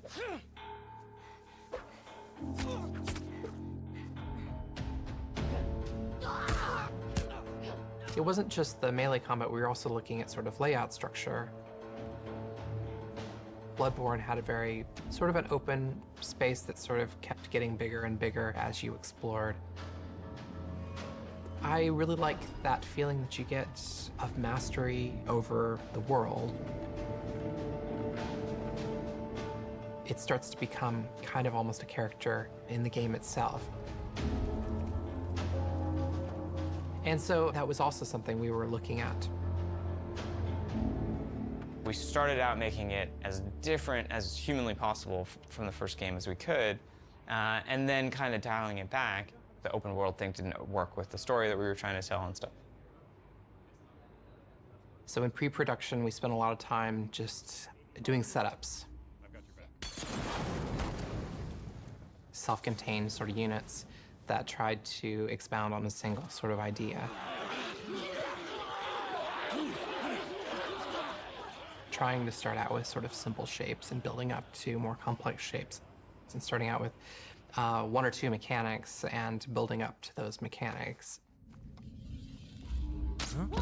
Hey! Even our experiments, we try to add as much context as we can. We establish a goal that you're going to be going for. We establish beats so that there's an emotional journey, the stakes are raised.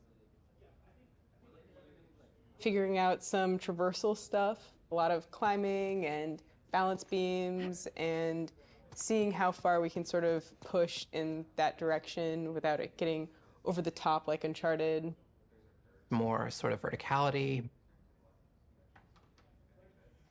more use of grass and stealth. My name is Arnaldo Licea. And what do you do here? I do design. And how long have you been doing that? A day. I got an opportunity to work in QA, and that was That was a great learning experience. I shipped The Last of Us and Uncharted 4.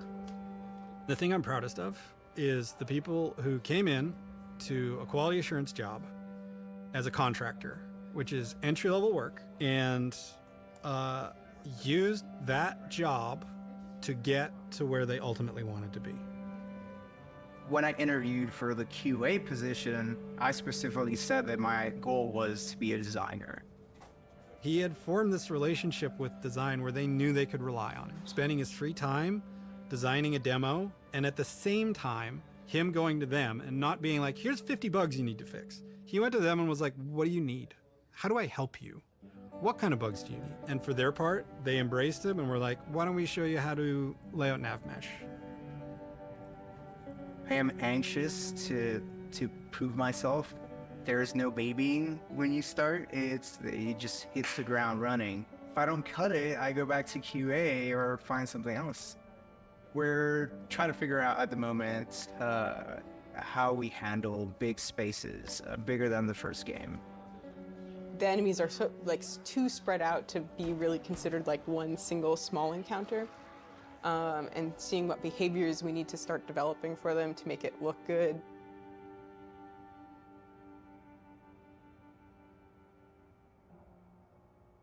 The opening of Seattle, that whole section was pretty slow and quite linear in the level design. Let's assume that there's guys in this building, someone's starting to shoot at me from the second floor. So, okay, if I'm on the horse and I'm getting shot at, I can't take cover with the horse, so probably first thing I'm going to do is jump off. And that's slow and clumsy, and maybe we can make that faster. It's like, but once I jump off, I'm going to want to take cover behind something. It's like, okay, I'm taking cover. Now what the fuck do I do with this horse? I assume the enemies are going to shoot at it. If they don't, that's kind of weird. Does Dina ride off with the horse to help it stay safe? Well, that sucks because I'm trying to build a relationship with Dina, and if my partner leaves me, that makes me like her less. I'm like, okay, so Dina has to get off the horse and take cover with me and help me engage with the enemies. Okay, but the horse is still there, so what happens with this horse? Does it ride off on its own in order to like protect itself and then come back after? Oh, that feels too intelligent for a horse. That seems a little funny. As soon as there's range combat, the horse kind of makes it fall apart. What if we did this whole sequence on foot? How do I approach this building? Imagine this is more dense with cars and ferns and interesting ways for me to close this distance. Maybe when I get close enough, 2 militia guys come out. I have this little firefight with this front before I could rush forward and go into this building, climb up, and take out the sharpshooter that was harassing me. Really simple, small fight. Now there's tension. Guys can come from anywhere, like from this rooftop, from these windows. And that really inspired us to take some pretty drastic changes as far as the flow, inserting more combat, opening up the layout to give the player more options as far as how they explore the city. You can imagine this as being kind of the hub with it poking into streets, and I could go into the streets and explore and find those locations, what we're kind of calling dungeons. So that's the plan. Some of these changes are big, but it got us excited. This feels like a true evolution of T1 as far as going more systemic and giving you options.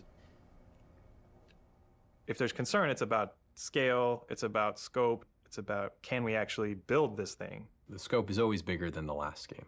It always has been. It always will be, probably. But this scope on this game is something pretty extraordinary.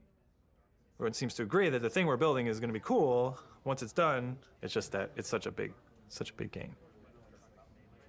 Our games have become more and more ambitious, and the studio has gotten a lot bigger. When I started here, we were 40 people.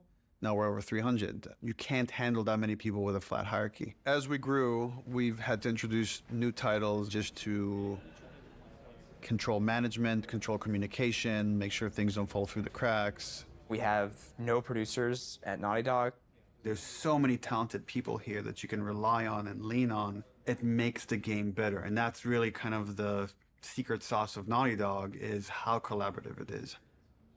You find the right people who really want to do the best they can possibly do, and then you kind of give them the resources to try. you're getting what you asked for as a creative person, right? You're kind of getting the freedom to go as far as you can go, but sometimes I think we need to be saved from ourselves a little bit. With The Last of Us 2, there's a real sense of opportunity. This is going to be a much cleaner production than we've done in the past. We're going to get it right this time. This is the first project that has had the proper pre-production period where we have locked down, for the most part, the story beginning, middle, and end before we started production. That hasn't happened. I don't know if that has ever happened, now that I think about it. It's a very, very messy process, which is, again, why it's a lot of times really difficult to schedule. I think right now we are planning on springtime of 2018. So when springtime of 2018 comes around, The Last of Us 2 isn't in stores, you can look back at this and say, well, I guess their plan wasn't exactly set in stone.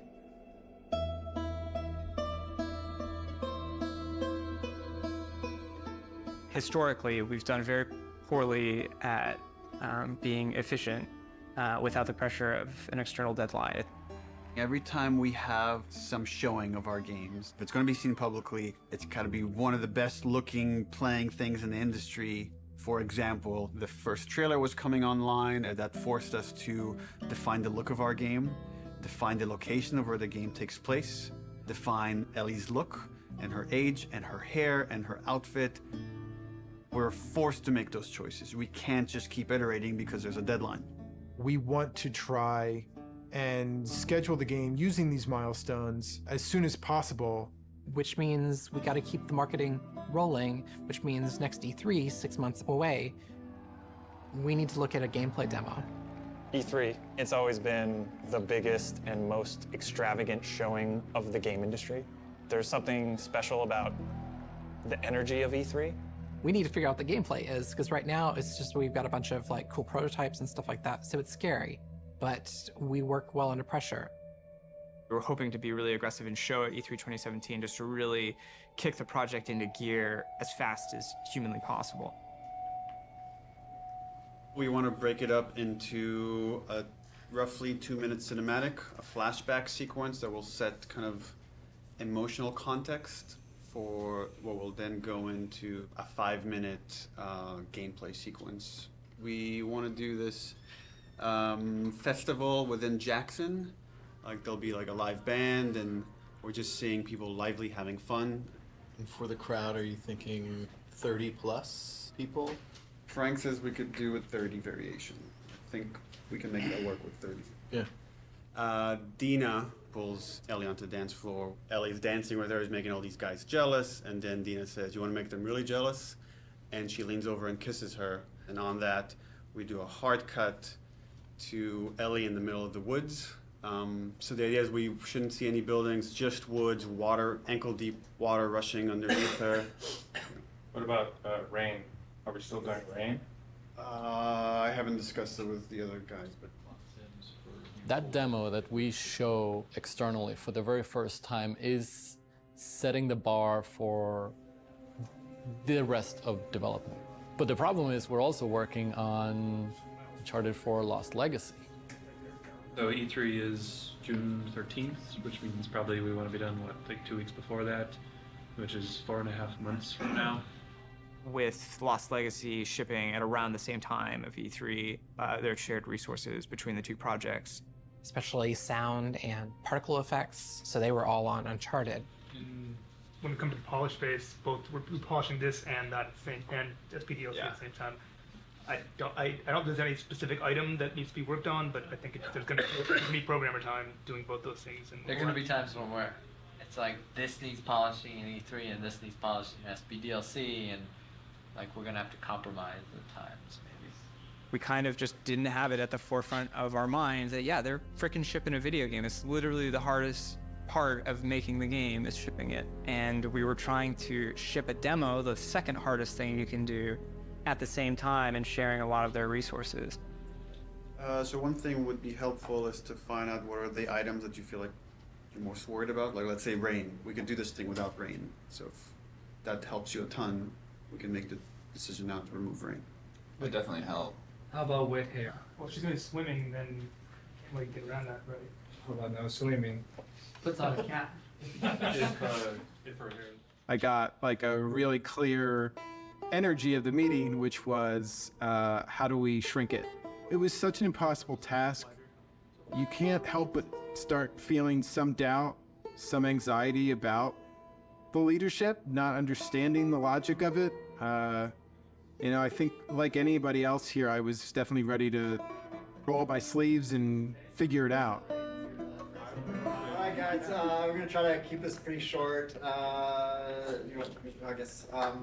So after yesterday's meeting, there were a lot of side conversations, and there was sort of a sentiment about how much work there was to get not only this demo done to ship the Lost Legacy, and it matched up with feelings that we were having. So we started discussing the responsibility of actually attempting this, and started to feel that it was a little bit irresponsible. That if we were to try to meet both these deadlines, we could probably do it, but we would end up doing a lesser job on both projects, both deadlines, than we would if we were doing them individually. And feels like they're both important enough to give them the due attention.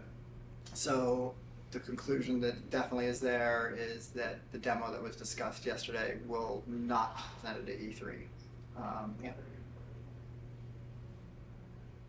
Does it mean that our main point should be just focusing on more shipping before?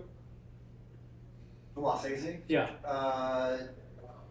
Yeah, definitely. But I mean, we should still try to. We don't, like I said, just want to just completely halt work on this, and all hands on deck on Lost Legacy. The idea is still to finish the demo, just to give us a buffer, so that these two deadlines aren't overlapping. Okay. It's just now we have more time to work on this demo properly without the pressure. Once that meeting happened, it was just like, right, of course. I'm not in the Twilight Zone. It makes sense not to do this. It felt really nice seeing the leadership kind of having the team's back and seeing the logic of the situation in front of them. That's it. Cool. Thanks. Okay, so are you pissed off? Am I pissed off? No. What am I? I guess in one sense it's relieved, because there was concern of whether we could hit the quality that we know we need to hit for both Lost Legacies and for what was going to be our E3 demo. And then on the other hand, it's kind of disappointed, because I was excited to get this demo done and get it out there and get the reaction, but now it's going to have to happen at some other point. What we've decided to do is deliver the demo at around the same time, but that's going to be purely internal, and the demo won't be 100% shippable. Gameplay and design and animation are going to be locked in June. Then we back off, we finish Lost Legacy, and then resources free up to finish the particle effects, the lighting, and the sound. And then we ship just the glossiest, best looking demo you've ever seen. We burn that to a disk at the beginning of January, and then we don't touch it again, and nobody sees it until E3. It's going to be really interesting to see if we can really, really commit to being done, 5 months, 6 months in advance of E3, and not be tempted to say it could be a little better, let's go back. People are just chatting. I'm writing stuff. And we really just need to have the discipline not to do that.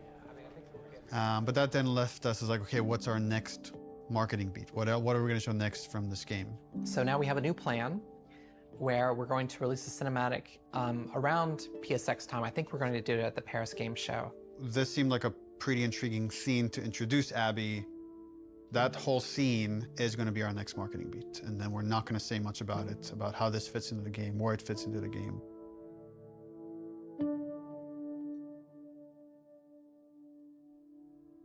Abby evolved over time. And if you look at the concept art, the character looked very different than where we've ended up.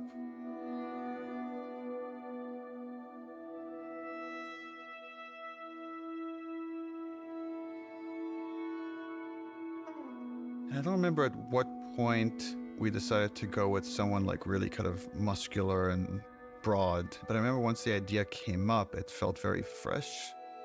Once we sort of nailed down the body of Abby, we played around with different ideas of how we wanted to accentuate her arms or not. And there's something interesting in Abby feeling a lot like Joel.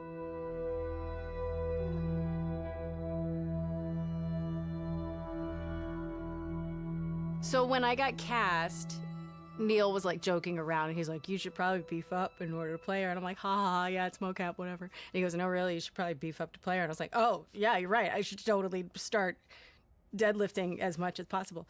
So I did, and I was training like crazy, and then I got pregnant. What are you gonna do? We need to separate her from Ellie. It shouldn't feel like I'm playing a reskinned Ellie, that Abby should, in many ways, look, behave, fight differently.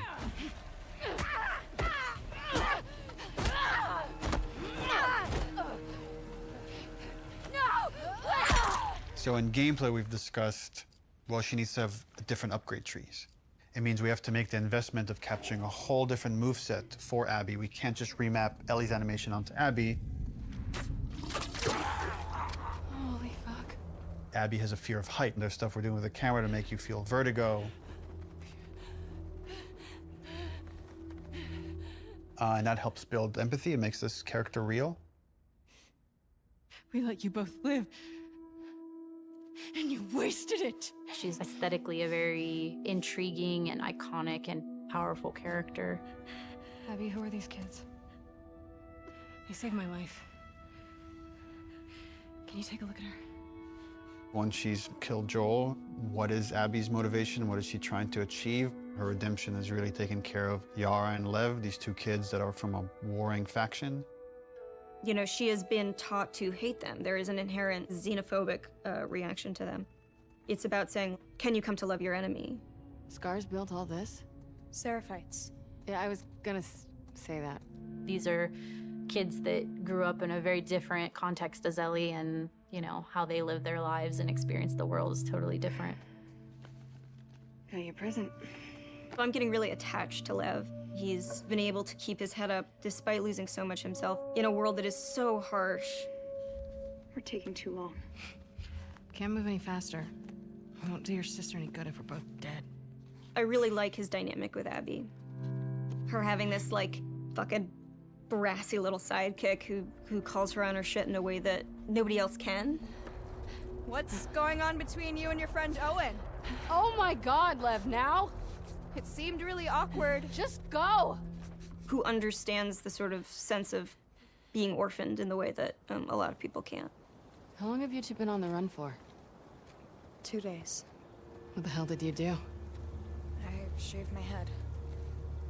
They want to kill a little boy because he shaved his head. I am not trans, so it's a very delicate thing to tell a story of an experience that I've not had.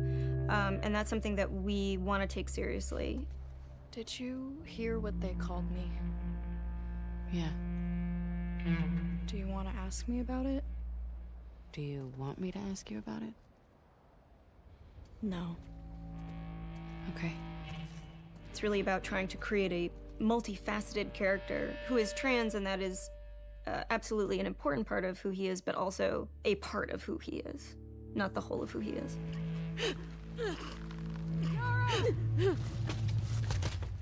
As far as the Paris cutscene, I'm pretty stressed out. We have 13 days, less than 2 weeks to finish this thing, and there are still some big ticket items.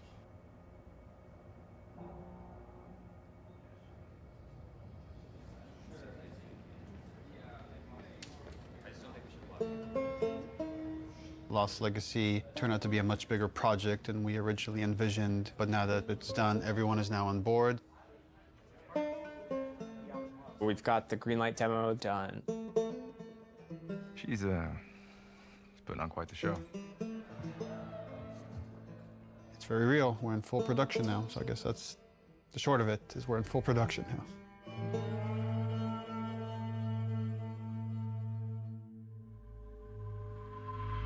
Hey everybody, PlayStation's live at Paris Games Week 2017. We've got a huge show for you starting now.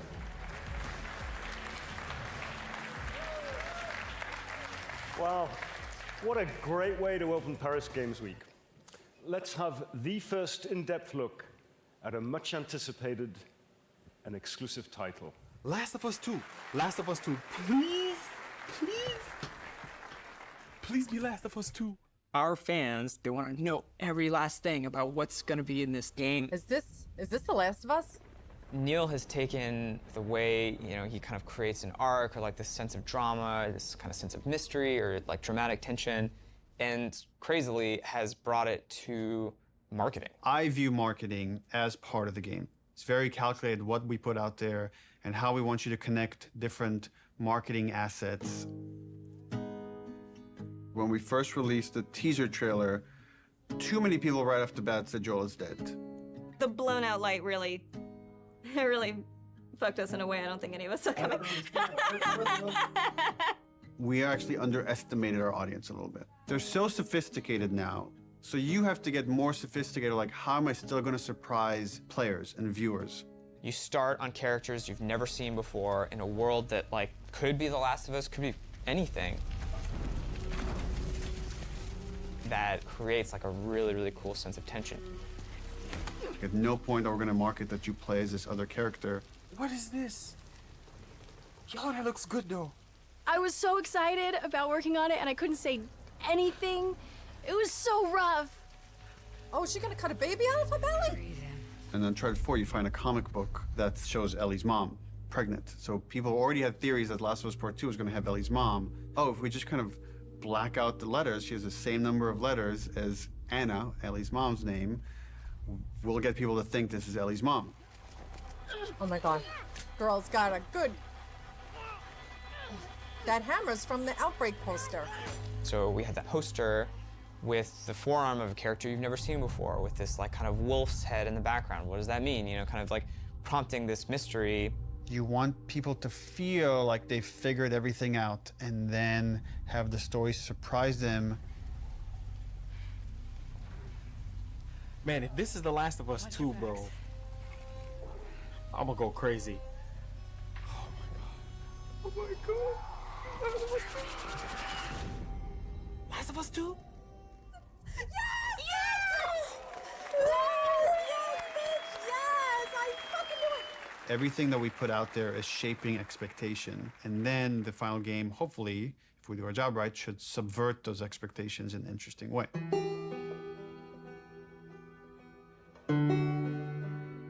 We knew we were pushing boundaries with that cinematic.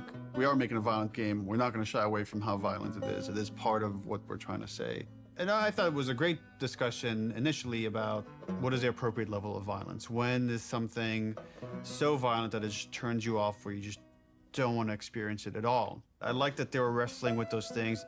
I didn't like some of the insinuations about the trailer being misogynistic towards the female characters. I don't think this story ever glorifies violence against women. There's no bias towards women or men. It just so happens that the two protagonists of this story are female, and therefore that's what you're going to see the most of. There has to be fail states in video games, which means a character has to be capable of being hurt. So does that mean that there can be no female protagonists in video games? Because that feels super sexist to me. And frankly, like, women are the victims of violence, and don't we want to see women fucking fight back once in a while?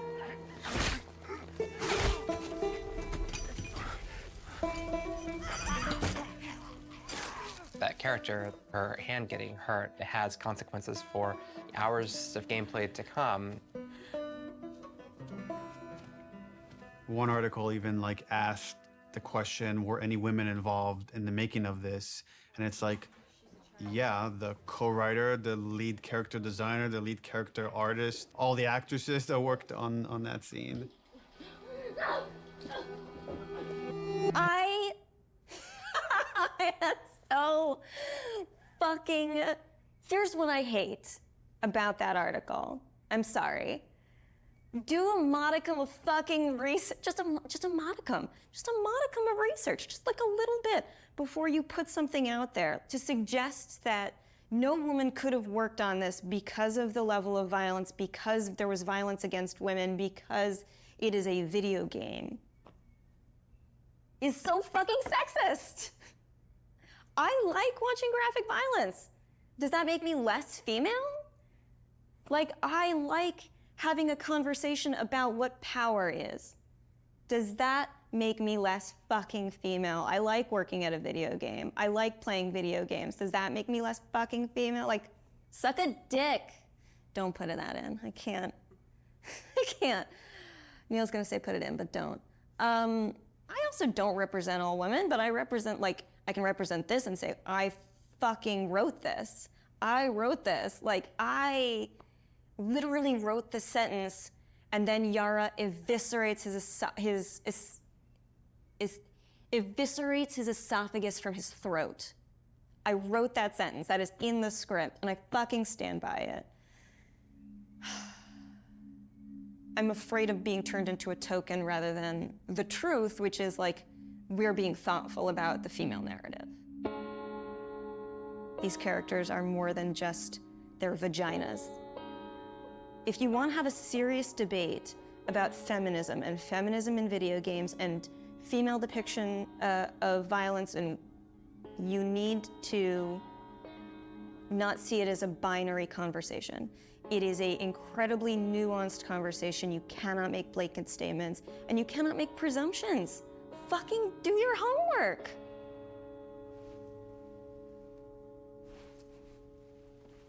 I'm right here. I'm tweeting.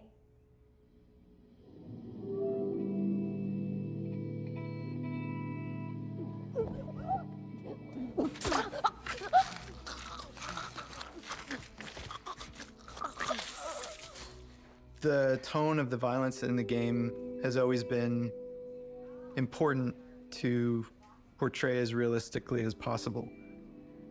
Our job outside of just drawing up concepts is really pushing our reference pipeline to make sure that the character artists are getting the most realistic examples of whatever they're working on. We can't find certain things, so we make the reference ourselves. Simulating brain on wall. 1, 2, 3. How does that drip fall down? What does canvas look like when it's soaked in blood? Ooh. Splashing blood on them, dripping blood on them. Nice. We put down some wet mud, pooled blood onto it to see how blood would react to a wet dirt surface. So there's like little pieces of grass and like twigs and things that carry through, like there's actually movement following the edge. One of the animators got a piece of lamb and we stuck it in Yara's shirt sleeve and hit it with a hammer. Here we go.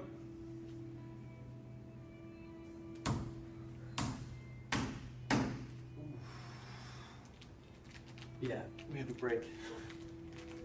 She's gonna need to hold this as straight, because if she does this, it's gonna, you know, just the weight of it's gonna want to make it fold.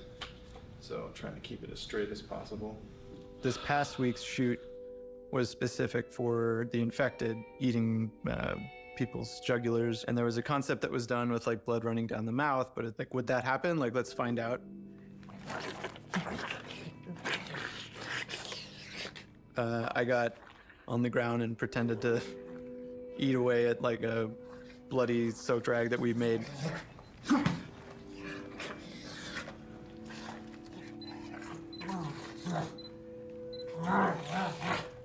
It produced some pretty surprising results because like most of my face got covered in blood. Look up a little, John, but yeah. Teeth? People here will go to that length of trying to make sure that things feel as real as possible. Yeah, we do a lot of crazy stuff here. Nobody gets hurt, but it's really hard to see these characters that you spend so much time with and, for lack of a better word, kind of like, you know, birthing into existence, tortured and abused.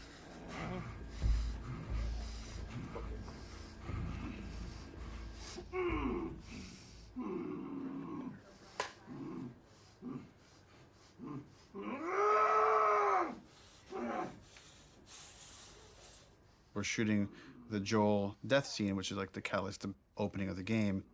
This scene has all of Abby's crew. It's a complicated scene because it's the most actors we've ever had in a single shot. Y'all act like you're hurting us or something. It's because they have.